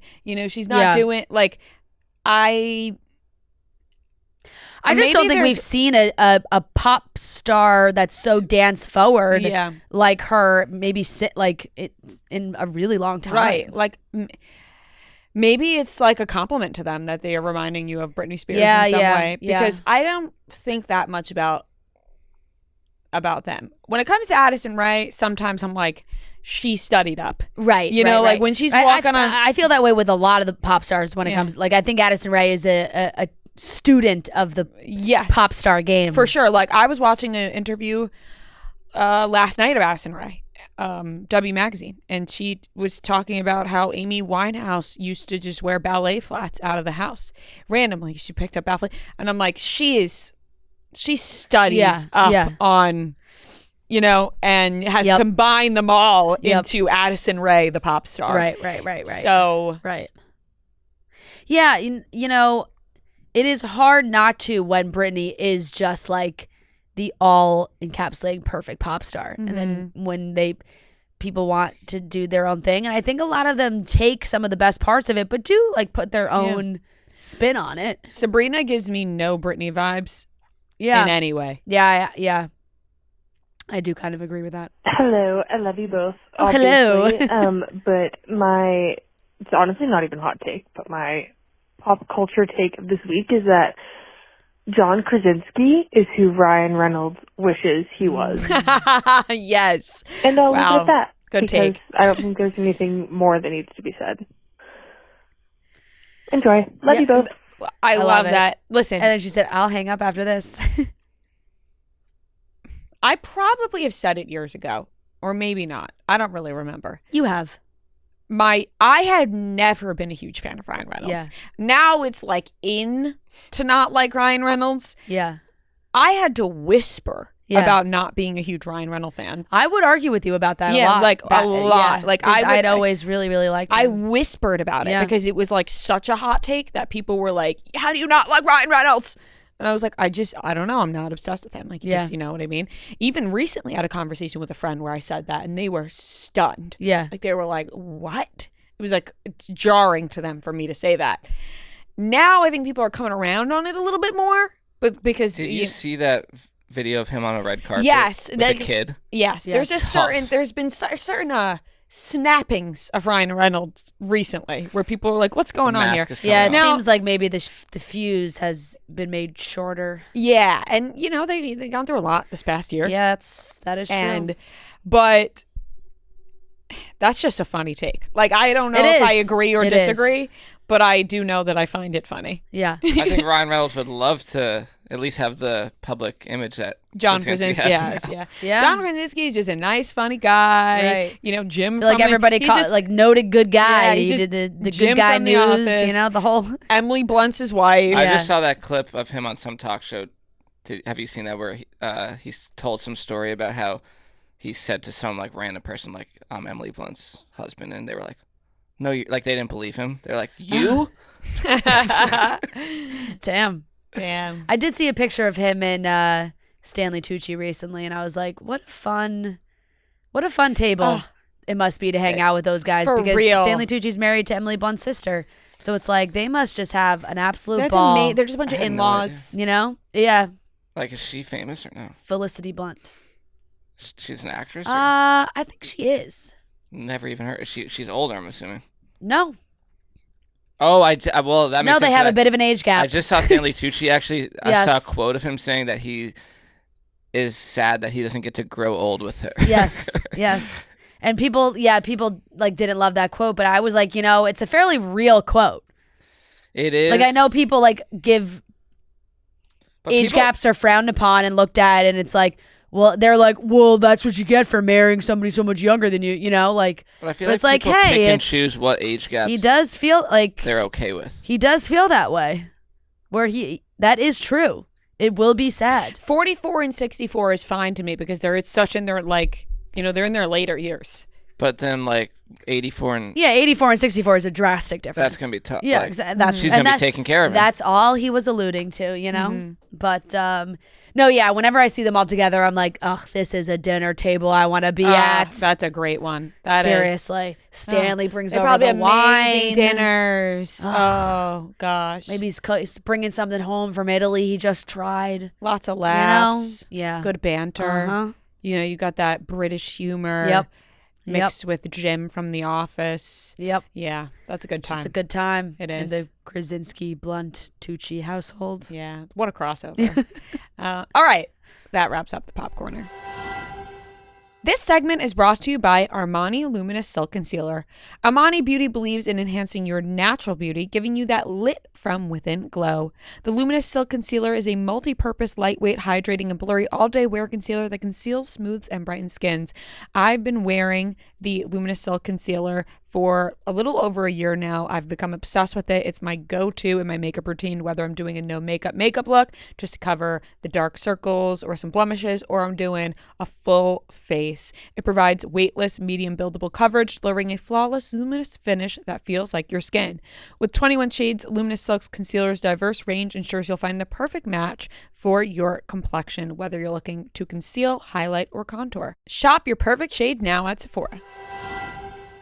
All right, everyone, we are here with a very special guest. We are joined by actor and now author Lukas Gage. Thank you for joining us. Hey, thank you for having me. This is an honor. I'm excited. We are so happy to have you here. Me too. We are so excited that you wrote this book. One, I love the book title. Thank you. It's great. It is. It's great. It is. But you got pushback. I got a lot of pushback. A lot. I was going to say, this was an original idea. It was an original idea. No one was asking for it.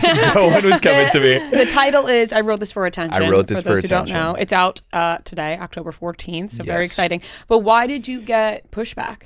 I think, from the publishers and the agents, they, I don't think they really understood that it was tongue in cheek. I think they thought it was really serious.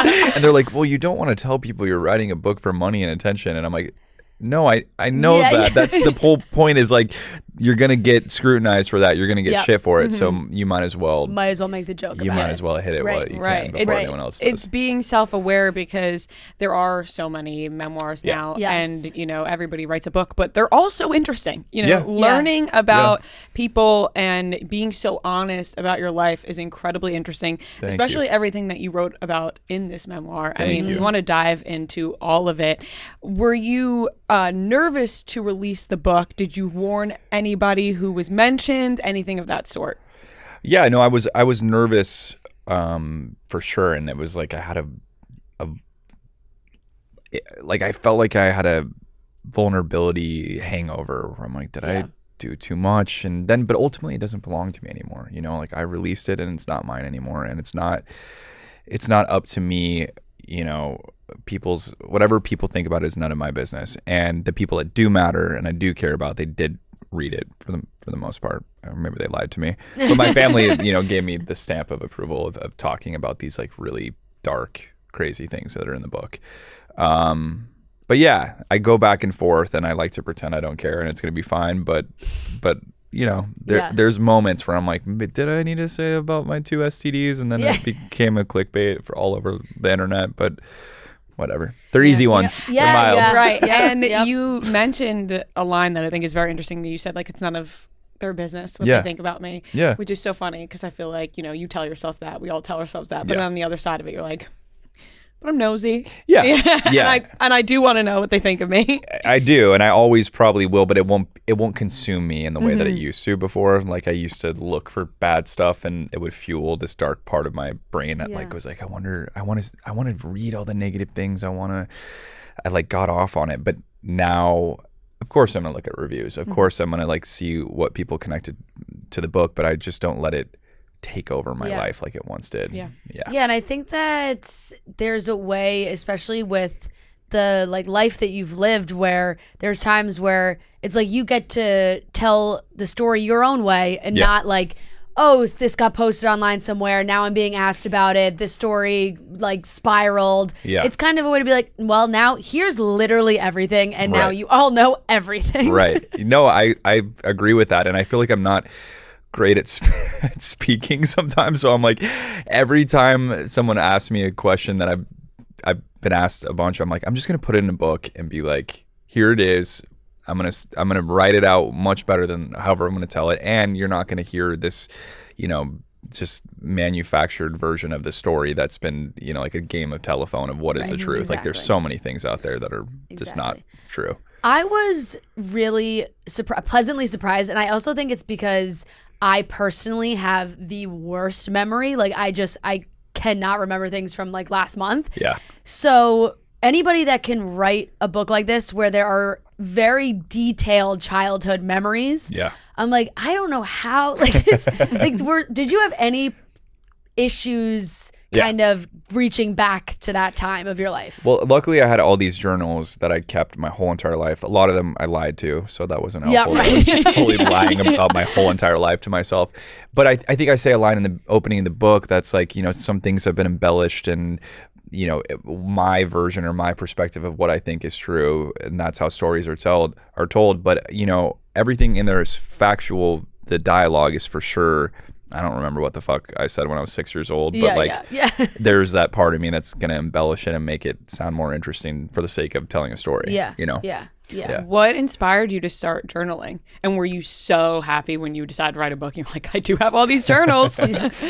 I don't know what was the thing that made me want to buy all these journals as a kid. I think I knew I wanted to write, and I was a big reader as a kid.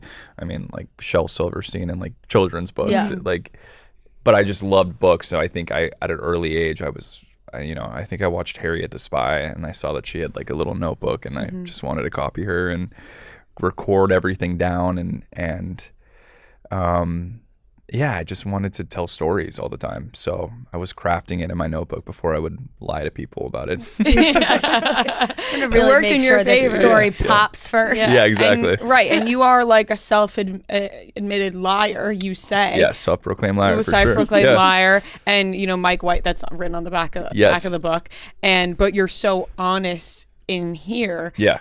How do you deal with when people are like, well, you say you're a liar, but then you're saying this is the truth? Yeah. How do you deal with that? Because everyone's a liar. Everyone is always lying. And I think, I frame it in a way like, especially as a kid, it was a way to try to change the narrative and be in control of like my story. And I acknowledge, that lying was a helpful tool until it wasn't. Yeah. And then I have to get honest in the book. But for sure, I definitely, it's like, how are you going to be a reliable narrator if chapter 1 you're just saying I'm literally the biggest liar ever? But I think part of that is just me being honest about my lying. Right. You're also telling the truth then. Yeah. Exactly. I love how you start the book too, because I think like it was something that I had to go back and read twice because at first I was like, wait, me too. I was like, wait, I know, like, I maybe I'm like, am I not getting this? Like, and then the second time I was like, okay, now I get it. But it's a great way to pull people into the book. Can you kind of talk about that opening intro? Yeah, because I thought you were really admitting to something. I was like, wow, okay, I didn't know this about him. Well, I think, first of all, it was in the middle of the book, so maybe that's why it took you a second because I changed it last minute to the beginning because I was like, God, it's just such a good opening line. I killed the kid, but I kept going back to that chapter about how like I killed this part of myself when I was just like tortured at this school and wanted to create this whole new persona. But it kept coming back to me, and it was like a common thematic through line of like all these areas where I'd been performing my whole life and then killing that character that I'd played, and like it just felt like it set the tone for the whole entire book. And I wanted the opening line to just be a banger, It was because I thought to myself, how has this not made the headlines? Jojo Siwa, he wants Jojo Siwa to play in the biopic, but not this. I do. So that it definitely roped people in. Oh, thanks. You mentioned earlier, when people ask you sort of the same questions and you want to write it all down, I'm sure in interviews now you've been asked about that audition that went viral that, I think stunned everybody. Do you think that directly affected anything going forward? Or were you kind of like, this was funny that it happened, but this has no reasoning as to why anybody knows who I am? I think in the moment, my thought was it's funny and it was just a funny thing. And then it took on this whole entire thing. I would be lying if I said like that didn't change the trajectory of my life and didn't affect me and I didn't get jobs from it and another sense of it too, like with both of those things, you know, both those things. I didn't say what the other thing is. The other thing is like, you know, getting married on a reality show is like a lot of people are like, oh, you're doing it for the clout, you're doing it to get jobs. And I'm like, you don't see the behind the scenes stuff, which I talk about in the book of like, no, that was like actually jeopardizing some of the opportunities that were coming my way, and like was a hindrance of letting people get lost in the character or me as an actor, or, you know, it took precedent over all the work I had done with just the personal headlines. And then you're just suddenly like, you're not an actor, you're a public, you know, figure that's like kind of reality adjacent. And it was just like, it's hard to get past that for like on the industry stance of it. But yeah, I think at the time it was funny, and I'm sure there was a part of me that wanted validation and wanted to be like, wanted attention and people to click it and like it and tell me that like I did a good job or like good for you. But there's also another part of it that I think people might be surprised by, that it's not always a good thing to get that kind of attention. Right. You know? And it did seem like that was a worry for you when you were writing about it. I loved that of all the people that you named who either shared or commented or had something to say about that moment, Joe Jonas was the one you included in the book. Why him specifically? I don't know. I think it was like, there was like all these, it was like a bunch of alliterations. I think it was like Jake Gyllenhaal, Joe Jonas, and like Jojo Siwa. No, she didn't. There was another J name, and then I was just, I don't know why. Sometimes my brain like does weird things at once, just like alliterations. I think I do remember having a conversation though where I was like freaking out when I did the video, and I was like, I think I blew up my career. Like everyone's mad at me. My agents are mad at me. And then my friend Phoebe was like, Joe Jonas is commenting how cool you are. Like, chill out. And I was like, okay, I'm good. Right. You're like, I made it. I made it. The Jonas Brothers know who I am. That's how we feel. So We can relate to that. You know, you mentioned your marriage and, you know, being reality TV. And did you feel like, you know, you're like, I did White Lotus, Euphoria, these, you know, some of the biggest TV shows ever. And you're like, now people know me from my quick marriage and divorce. 100%. And I think, you know, look, they weren't big parts in White Lotus and Euphoria and American Vandal and these like shows that I was starting to do.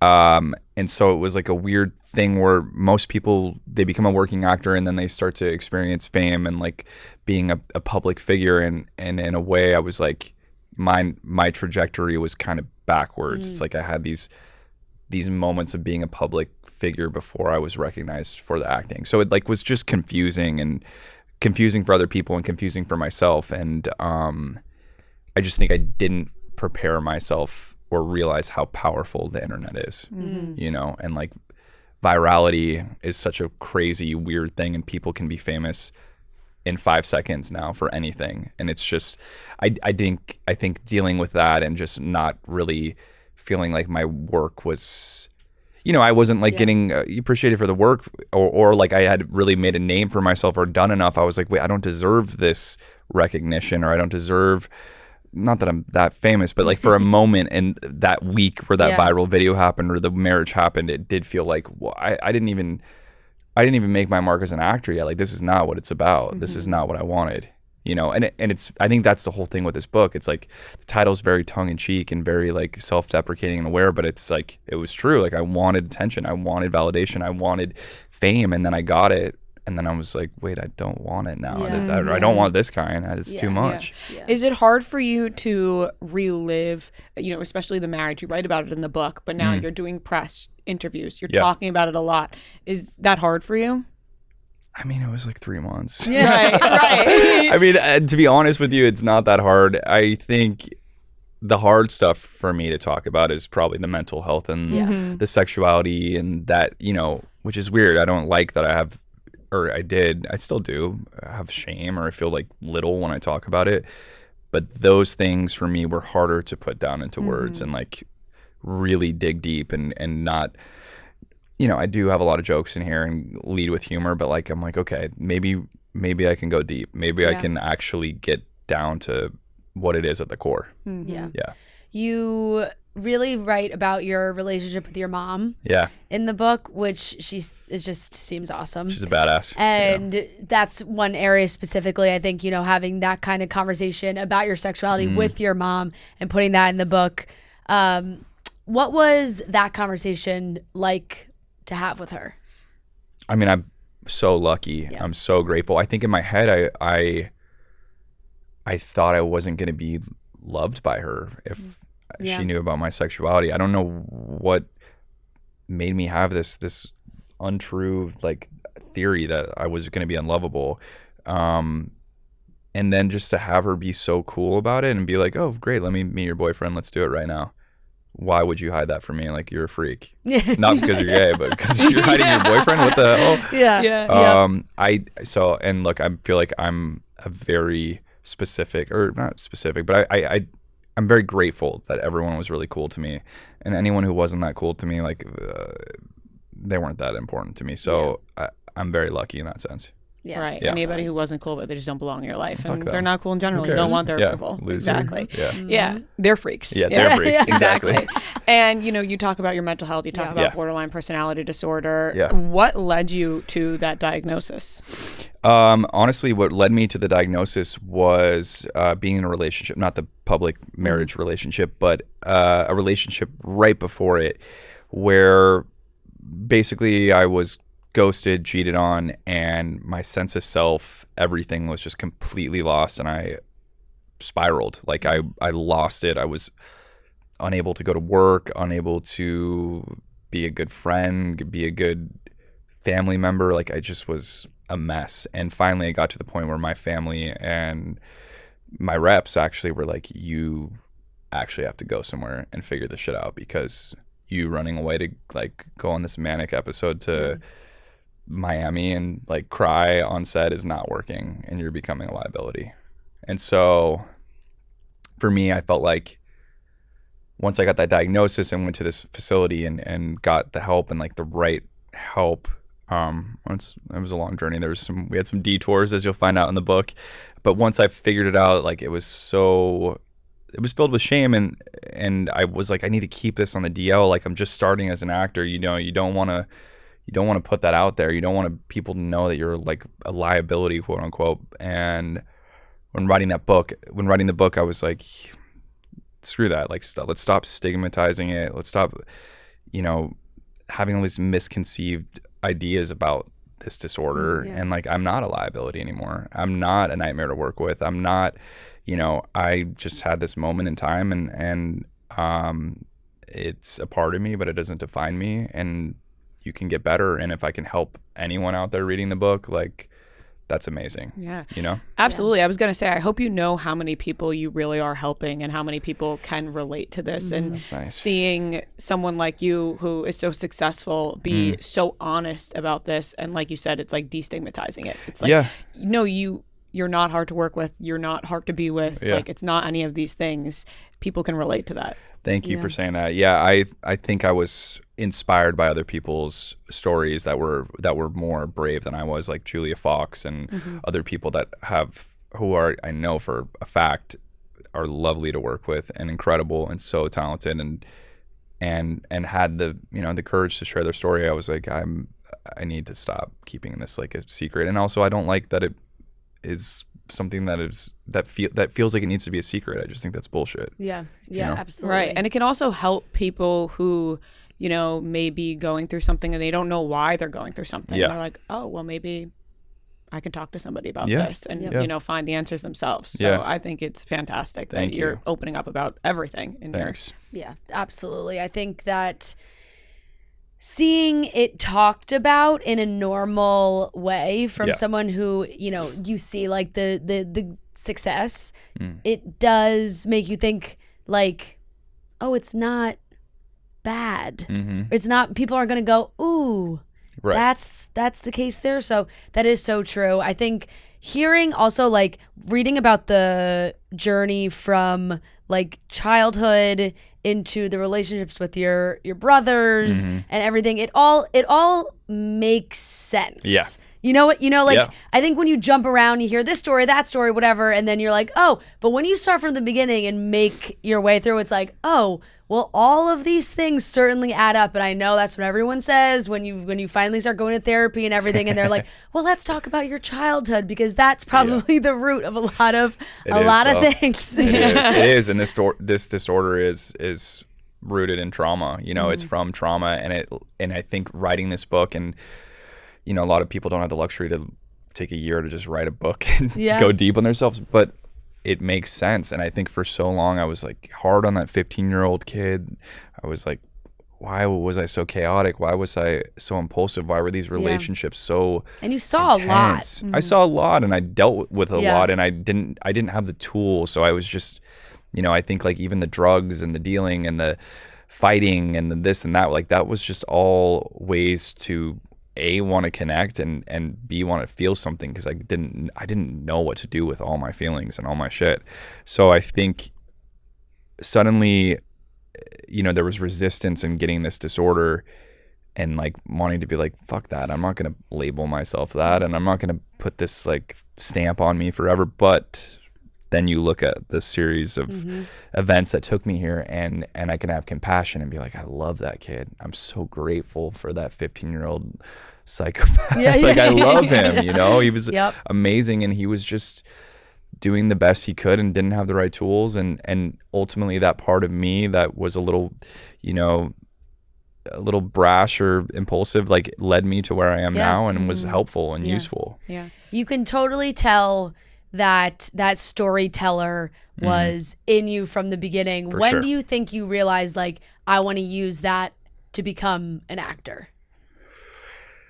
I mean, I would say it as a kid on like 3-year-old home videos. I was going to be an actor, but I don't know. I think maybe I would probably say like when I went to acting camp and 9-10 years old, and like got up on stage and made these little videos with the camera, like in my neighborhood, like that was like really when I was like, I think I need to do this. And then it did a little detour, and then we came back. Yep. I loved reading about that first, just like the description line of your character in the White Lotus. You're like, I can play this. Like this is this is for me. And it seemed like not that it comes easy, but it seemed like it was like, oh no, you got this, and there wasn't too much back and forth on that role. That one was. I mean, I auditioned for one other role before it, which is usually the case with me. I feel like I go in for like the bigger part, and then they're like, we like you, but not quite enough for this one. But we have this other one. But that one wasn't too much of a. I remember the Euphoria one being like I went in for every single role. And I was like, oh my God. That one felt like a little bit easy. And the minute I saw it, I was like, I can do this in my sleep. Yeah. Like, this is mine. Yeah. This is mine. Did you have any idea how huge the White Lotus was going to be? No. Yeah. I mean, I was like, how could it not work? You're like, I hope. I hope. And Jennifer Coolidge and Molly Shannon and like HBO, like it felt like a no-brainer. But I'm a little bit surprised. Not surprised because it's so fucking amazing. It hit at the right moment, like during COVID, and there was like nothing to watch, and everyone wanted to escape. Like it had all the right pieces for it to be a hit. Now the loyal fan base that it has now, it just exploded. It's insane. What was being on set with Jennifer like?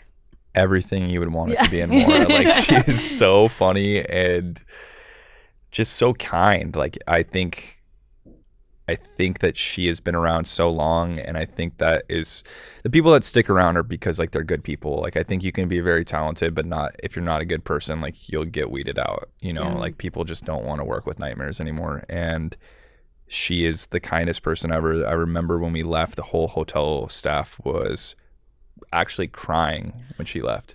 Oh my gosh. Like crying because they loved her. You know what? I love hearing that. I love her so much. There's just something about her that you feel like, I don't know, you feel seen by Jennifer Coolidge, Oh, that's awesome. Is she one of the people you get asked about the most of all the actors you've worked with?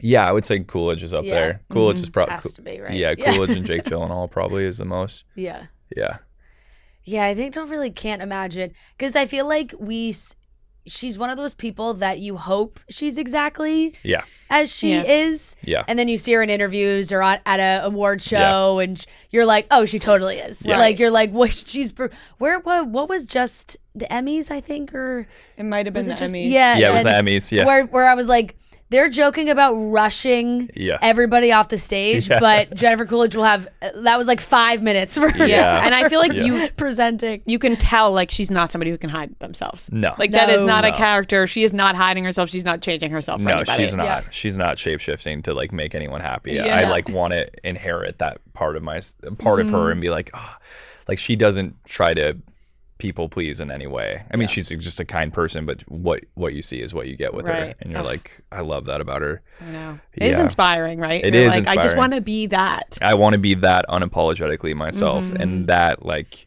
take it or leave it, baby. You know? Exactly. But also, like, it's such a testament to staying that way because we are so young and she's been working at this for so long that it's like it came to her a little bit later for everyone to be like, please don't ever change a single thing about you. But it was, it wasn't. It worked out. It's later. Yeah. So and that's okay. Yeah, and she just took the long course and was like, I'm not gonna change. I'm not gonna like try to fit into some box. And thank God she didn't. If she wouldn't have this moment right now, Yep, that is true. That is so true. Big announcement, guys. If you're craving some paradise during the holiday season, lucky for you, Rumhaven wants to take you there. And where may that be? A Chicks in the Office live show. You can head on over to rumhaven.com/chicksintheoffice/sweepstakes for official rules and to enter for your chance to win 2 tickets to see our show in Philly. Travel, expenses, and amenities are covered. You'll also be entered for the chance to get decked out in our custom Rumhaven and Chicks in the Office merch. It's very, very exciting. So if you are someone that is dying to get to one of our shows and you want to head to our show in Philly in December, it's our holiday show. It's going to be a huge show. We can't wait. You can win. So head on over to rumhaven.com/chicksintheoffice/sweepstakes for all the official rules and to enter for your chance to win 2 tickets to see our show in Philly. So enter now. We can't wait to see you. You talked about Euphoria. You talked about auditioning for every single role, trying to fit into that show. Yeah. And there's so much discussion around Euphoria. Yeah. How do you feel being on the show and then seeing the discussion that goes around it, the narrative that goes into being on that show? I mean, I think like it's so interesting because I was just in it for a little bit in the very beginning before it even, I was in season 1 and I didn't know how massive it would become. And so I'm kind of just like on the sidelines peripherally watching it like everyone else and, surprised by how massive it became, but also it makes sense. And what was the question? The narrative around the set of Euphoria and how people talk about being on the show. Right. And there's always different, and like then the actors come out and they're like, no, it's great. There's so many different narratives that go along with being on that show. I think everyone's narrative that everyone can have multiple versions and different perspectives, and that's not that it's not true, and everyone can have different experiences of what it was and what it was for them. And for me, early on, I don't know what it has become or what it is now, but it was nothing but like a really nurturing thing. Yeah. And I just think, Sam took a chance on me and fought for me. So yeah, but it's crazy how big it got. And you're right, everyone can have their own experiences. Yeah. Yeah. That makes sense. And it doesn't mean that each person isn't true. Like I think, people can read this book and be like, I'm sure like an ex or a family member would be like, I didn't feel like it went down this way. And it was interesting having that with like my mom. She was like, do you guys really feel this way? Do you feel like we grew up in a casino? And I'm like, ask my other brothers. And everyone was like, yeah, kind of. And in her head though, it wasn't that she was lying and she just had a different version of what she felt like went down. It's so interesting too with like the way the pandemic affected different shows and different projects, because even just between the two we've been talking about, it's like with White Lotus, it hit in the right way, and with Euphoria it was like, well, now we're still waiting. We're still waiting for another season, and it's been years. Yeah. So it's like it's interesting, like the difference, and I think that has had a huge impact on the way people talk about those two shows too. Because it's with Euphoria, everyone's like, well, I mean, we need another season, and we needed like 2 years ago. They're getting antsy. Yeah, it's big time. Bringing up what you just said about your mom, and talking about, you said it felt like a casino. Asked my brothers, and your mom's like, oh, I didn't know. Has the relationships in your life changed a little bit since being so honest in your book, where your mom, you have a great relationship with your mom, and you are so honest about what it felt like growing up? Has she been like, oh, I'm gonna like change how I view this now, or is she still holding her own of how she viewed things? I would say both. I would say it's a mixture of both. I would say for me personally, like talking about my past and digging into my past has helped me with me in the present. And I feel like talking about some of this family stuff has either reframed it for my brothers or my mom in a way that like they want to take accountability, maybe is the thing that comes to mind. But I also feel like it comes with them feeling like, especially my mom, like she did something wrong as a parent. And that's just not true. Like you can be the best parent in the world. You can protect your kids so fiercely, but like they're out in the world and like you have no control over that. So I think as a mother, especially hearing all this shit that happened to me and my brothers, like it feels like she could have done more. Yeah. Right. And I think that's the hardest part. I was going to ask, because it doesn't seem like you are looking for her to take accountability. No, not at all. She yeah. was like an incredible mom, like did above and beyond. Yeah. Anytime I feel like that many boys Jesus. on your own, like it's obviously a journey, and having your older brothers along with you while you're writing this and everything, did they have certain things they were like, you really gonna put that in there?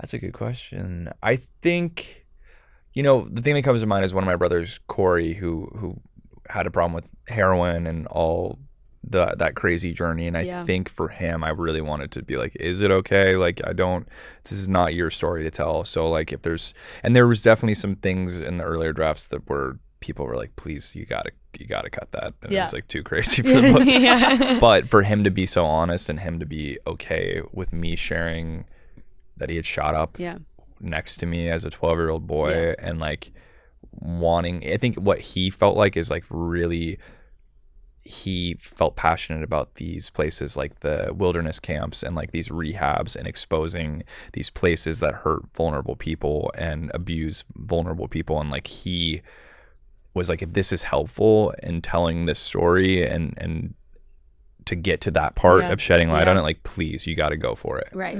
So for him to be cool with that is really cool. Yeah. Because it's, like I said, it's not his story. And I have to be like, someone might read that book and not want to work with you or something, like I don't want to ruin his future and but people change. Yeah.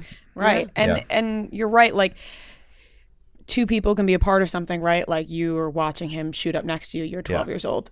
That obviously he dealt with his own shit and he has to talk about that himself, but at the same time that also affected you greatly. Right. So it's like two people are part of a story, and it's also your story as well, because it can affect you in so many ways. That feels really affirming to hear you say that. Like, I'm serious. Like, I actually needed to hear that today. Thank you for saying that. Oh, of course. I mean, I feel like, maybe not as deep as that or whatever, but many of us are a part of something that has shaped us in a way that is also part of your story, even though maybe the other side of it was a little bit darker. 100%. Yeah, definitely.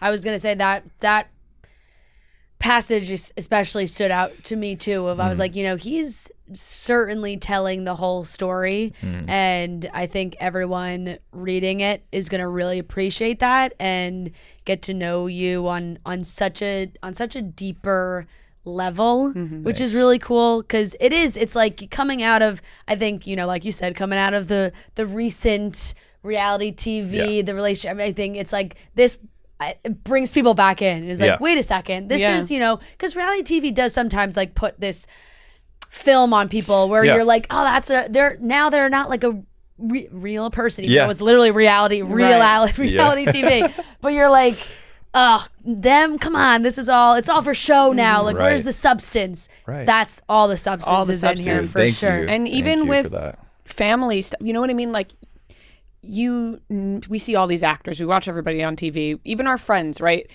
And everyone always says this, everyone has family shit. Everyone has stuff that they have dealt with. Yep. Everybody. And you don't even know the surface of it with some people. And that can really shape certain experiences. Yeah. So for you to be so honest about all of that, I think it really can help people relate, because they're like, you know what? It's not just my family. No, you know, like that's you look at things, you go, I guess it's not just my family. No, we all have shit in our family, and no one's family is perfect. No one is perfect, and I think there are some crazy stories in this book, but I think the thing about it is it's not that crazy, and it's universally very like relatable, and people can connect to it. And I think, like you said earlier, like we see these little curated versions of ourselves on Instagram or in interviews where I'm like, you know, excited to be here because I'm like, it's crazy that I'm talking about my life in a book and like going on talk shows and stuff, but you don't get to see those moments where you're so lonely and so low. And I think we got to right now more than ever, because like Instagram and social media, it can really present like everyone else is living their fucking best life and no one's going through this shit. And it's like, it's just not true. Right. And sometimes it can be hard to be vulnerable, because then you feel like people can take that and they run with, you know, and it's like, it's a hard place. You don't get to share the full story. Right. Exactly. It's a hard space to be in right now, but a lot of it can be helpful. Which is what I like somebody, especially because it's like, people write memoirs, and then when young people write memoirs, they're like, whoa, what do you have to say? Like, you barely lived your whole life. I'm getting a lot. But I actually think it's really cool when young people write it, because it is I think you get to go so much deeper into the earlier parts of your life than like, you know, someone in their 50s, 60s, whatever, writing their memoir.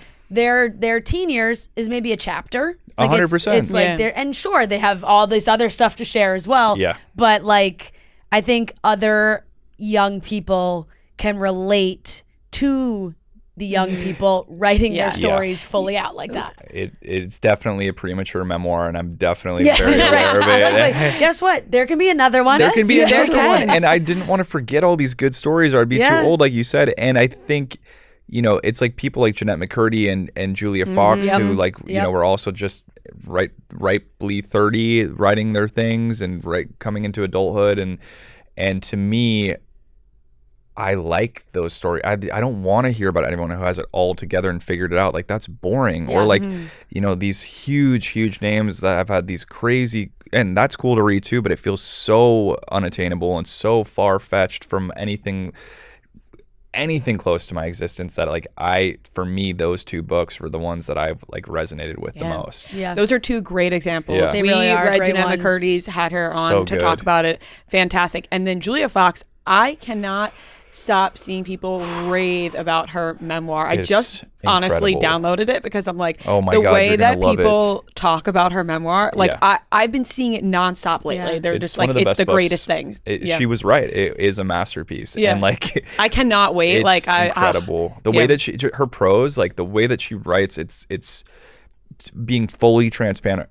I do kind of like fiction more than nonfiction, and the way that she writes, it feels like you're reading fiction. And I tried to kind of emulate a little bit of that in my book, because I wanted to create the picture and like create these characters. I think you could totally feel that. Thank you. With what you did. You'll love Julia's. Yeah. Yeah, I can't wait. Yeah. I love so that you good. can, you know, you really can, with a title like this, there can be, I wrote this for attention, part 2, part 3. I wrote this for more attention. Yeah, exactly. Exactly. There's a sequel. There's right a there. lot of ways to work with the title for when you want to when you want to add on to all of this. Thank you. We do have to sadly No, wrap up. oh my God, I'm thinking about what we talked about before the No, I podcast. know, I know. You guys don't want to talk to me. We went over. We went over I'm all the time. kidding. We are given a lot of amount of I gotta time, say- and we start getting this in the corner. You're like, Yeah. hurry up. Yeah, exactly. We You went guys over. are low-key like the Barbara Walters of our generation. Oh my I'm not God. kidding. This was really good. Wow. Thank you. You guys asked good questions. Oh, Oh you my know, it's gosh, nice to thank be you. reminded sometimes. Yeah. You know, You're really we've been doing this good. for a really long time. No, but you need to be validated. I'm going to give you attention right Wow, now. thank It's you. what you deserve. Lucas, thank you so Thank much. you We so do have much. one final question. It Okay. is thanks to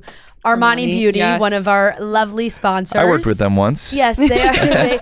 they are fantastic. I think we've mentioned some major shows, franchises that you have worked with. What is something that's on right now, or a franchise that you'd be like, I would die to be a part of? Anything you're watching right now, you would want to be a part A of? franchise? Yeah, anything. Could be a show. Could be a yeah. series. Okay, I'm going to go with... I would love to go on Below Deck, but I do not want to be... That's not what I thought you were going to No, say. wait, and I really threw me off. What did you think I was going to say? I don't know. I thought it was like an going to HBO get like show is yeah, going to get thrown in there. Another one. No, I've done enough of that. No. I would like to go down under. Thank you. Listen, I wanna Below go Deck is down a under. fantastic It's a answer for two people who love, fantastic Yeah. you show. know, yeah. I want to be like a deck hand. I was gonna say you want to I wanna be work Chief on the boat. Stew. You don't want to be. I don't want to be You a don't wanna person be, on the boat. on the yacht. No, You there's a wanna be part of me working that on like the yacht. really wants to like work in the service industry again and like just be on Yeah. a yacht. That's the one. Hey, let me tell That's you. a great answer. Thank I'm you. pretty sure Andy Cohen would love to have Right. I was just you came can from make Andy a from guest here, so appearance. Wow, really? Yeah. I'm excited for the Real Housewives of Salt Lake City Below Deck combo that's happening Yes. this season. That is going to be lit. You watch a lot Yes. of Bravo. That's all I do. Are you excited about the wife swap? Wait, what? You know about the wife swap that What's they're the doing? wife's song? They're housewife. They're doing a housewife show where they send a Oh, housewife yes, to a yes, to a yes. normal family, and then the normal mom goes to live with Joe Gorga. Yeah. I'd be lying if I said I'm really excited for it. Yeah. I'd be lying if I said I'm really excited for the new Vanderpump Rules reboot, but I will be watching. Watch My Housewives of Miami? Yeah, of course. Have you? I'm not fully caught up. Okay, Do I need to? you do. Okay. Maybe one of the. I watched it last night. That's why it's on my brain. Yeah. Maybe one of the best reunions Really? in a long time. We'll finish this up and I'll talk to you about it. Okay. 'cause it's I got to like- catch up on this You season. have to catch up. The season was fantastic, and then like we got a reunion where maybe for the first time ever, I think Andy like undersold the reunion. Really? Like I think he was like, "It's crazy. There's something we find out we had no idea." I think he undersold it. We needed a good reunion. Yeah. We needed one. We honestly, were like, missing. we're- We were missing Yeah, a we couple are. of good No, this is reunions. this is like Yeah. It's back. We're back. Oh, We're so back. back. So We're back. so back. so back. I know we said last question, but what is your favorite Bravo show? Because we just Of all time? Yeah, we love Of anything all. Bravo. Okay. Well, I think I'll start with this. Right now, the best housewives is Salt Lake City for me. Yeah, Totally. right now, I definitely. agree. Right now. I agree. And I love them all for different We reasons. just had Lisa Barlow in here, and she talked Oh. about putting the Threads in her face. threads in her face. 12 threads. Yeah, Six yeah. on both sides. But like Yeah. she explained the process of that, And and the way- holy moly, You're What on did board? she say to me? The way that she spoke to me about Yeah, it, yeah. she hit me with a honey and like, Honey? she was like, "Oh, honey, it anchors right into the back of your yeah, scalp." like something like Oh. she was like, "It goes right into your skull." Because exactly you were like, how "Where you do they spoke put to it me in?" was how I wanted to be Yeah, spoken to she's by like,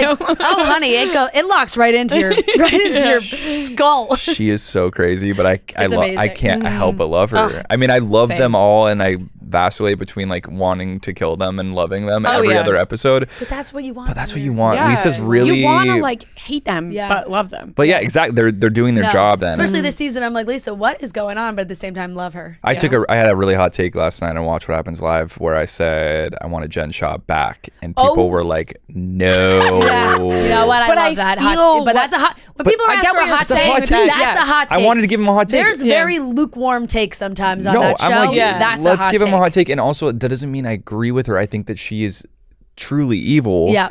But that doesn't mean that she shouldn't be on the show for good television watching. Exactly. That's what people are missing That's sometimes. what they're where it's missing. A good villain, a Just real because villain, you an want- actual Yeah, villain. just because Yes. you want someone on a show or whatever Yeah. does not mean you like them or agree with No. them. We need someone we don't like. Exactly. Yeah. We feed off that. Exactly. And they're not going to be getting like, look, they're not going to get the benefits of getting these brand deals and like all these. No. No one's going to work Yeah. with Jen Shaw because of the past. Yeah. But also, I mean, the fact that her sentence is 3 times as much as Diddy's is also crazy. But we don't need to get into that. Yeah. But back to the question at hand is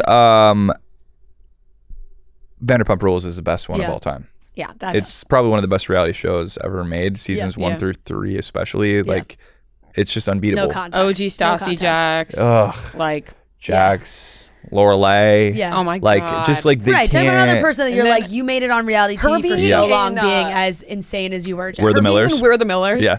Was I'm so, leaving like, to do a that Jennifer being the Aniston role movie. is so fucking funny. I lived next to her, and her dog would take shits on my lawn all the time, and I self-taped Laura Lee multiple times for auditions. God. And she has put me on tape for auditions like 8 years ago. And you're reading behind the camera. Reading behind the camera with Laura Lee. That is incredible. That's amazing. Wow. Yeah. We could talk about Bravo forever. We could talk about your book forever. Yeah, exactly. And we're going to talk about Bravo the whole entire time. We'll have you back solely to do like Bravo Please. talk. Yes. Can't You want more attention. Yeah. Can't get enough. Thank you so much. I wrote this for attention. Is available now. I'm sure people can buy it wherever you buy books. And if you don't want to, I was going to say, if you don't want to read it, you can listen to it on Audible. Yes. Yep. There you go. Did you read the whole thing out loud? Of course I did. There you go. You got to do it in your own voice. You have to do your own, but soon AI will be doing it. But for now, it's just no, we're not doing we don't AI. want that. Fuck AI. No. But thank you so much. Thanks so much, guys. All right, that wraps up today's episode of Chicks in the Office. Thank you so much for watching and listening. We love you guys oh so very much, and we will talk to you on Friday.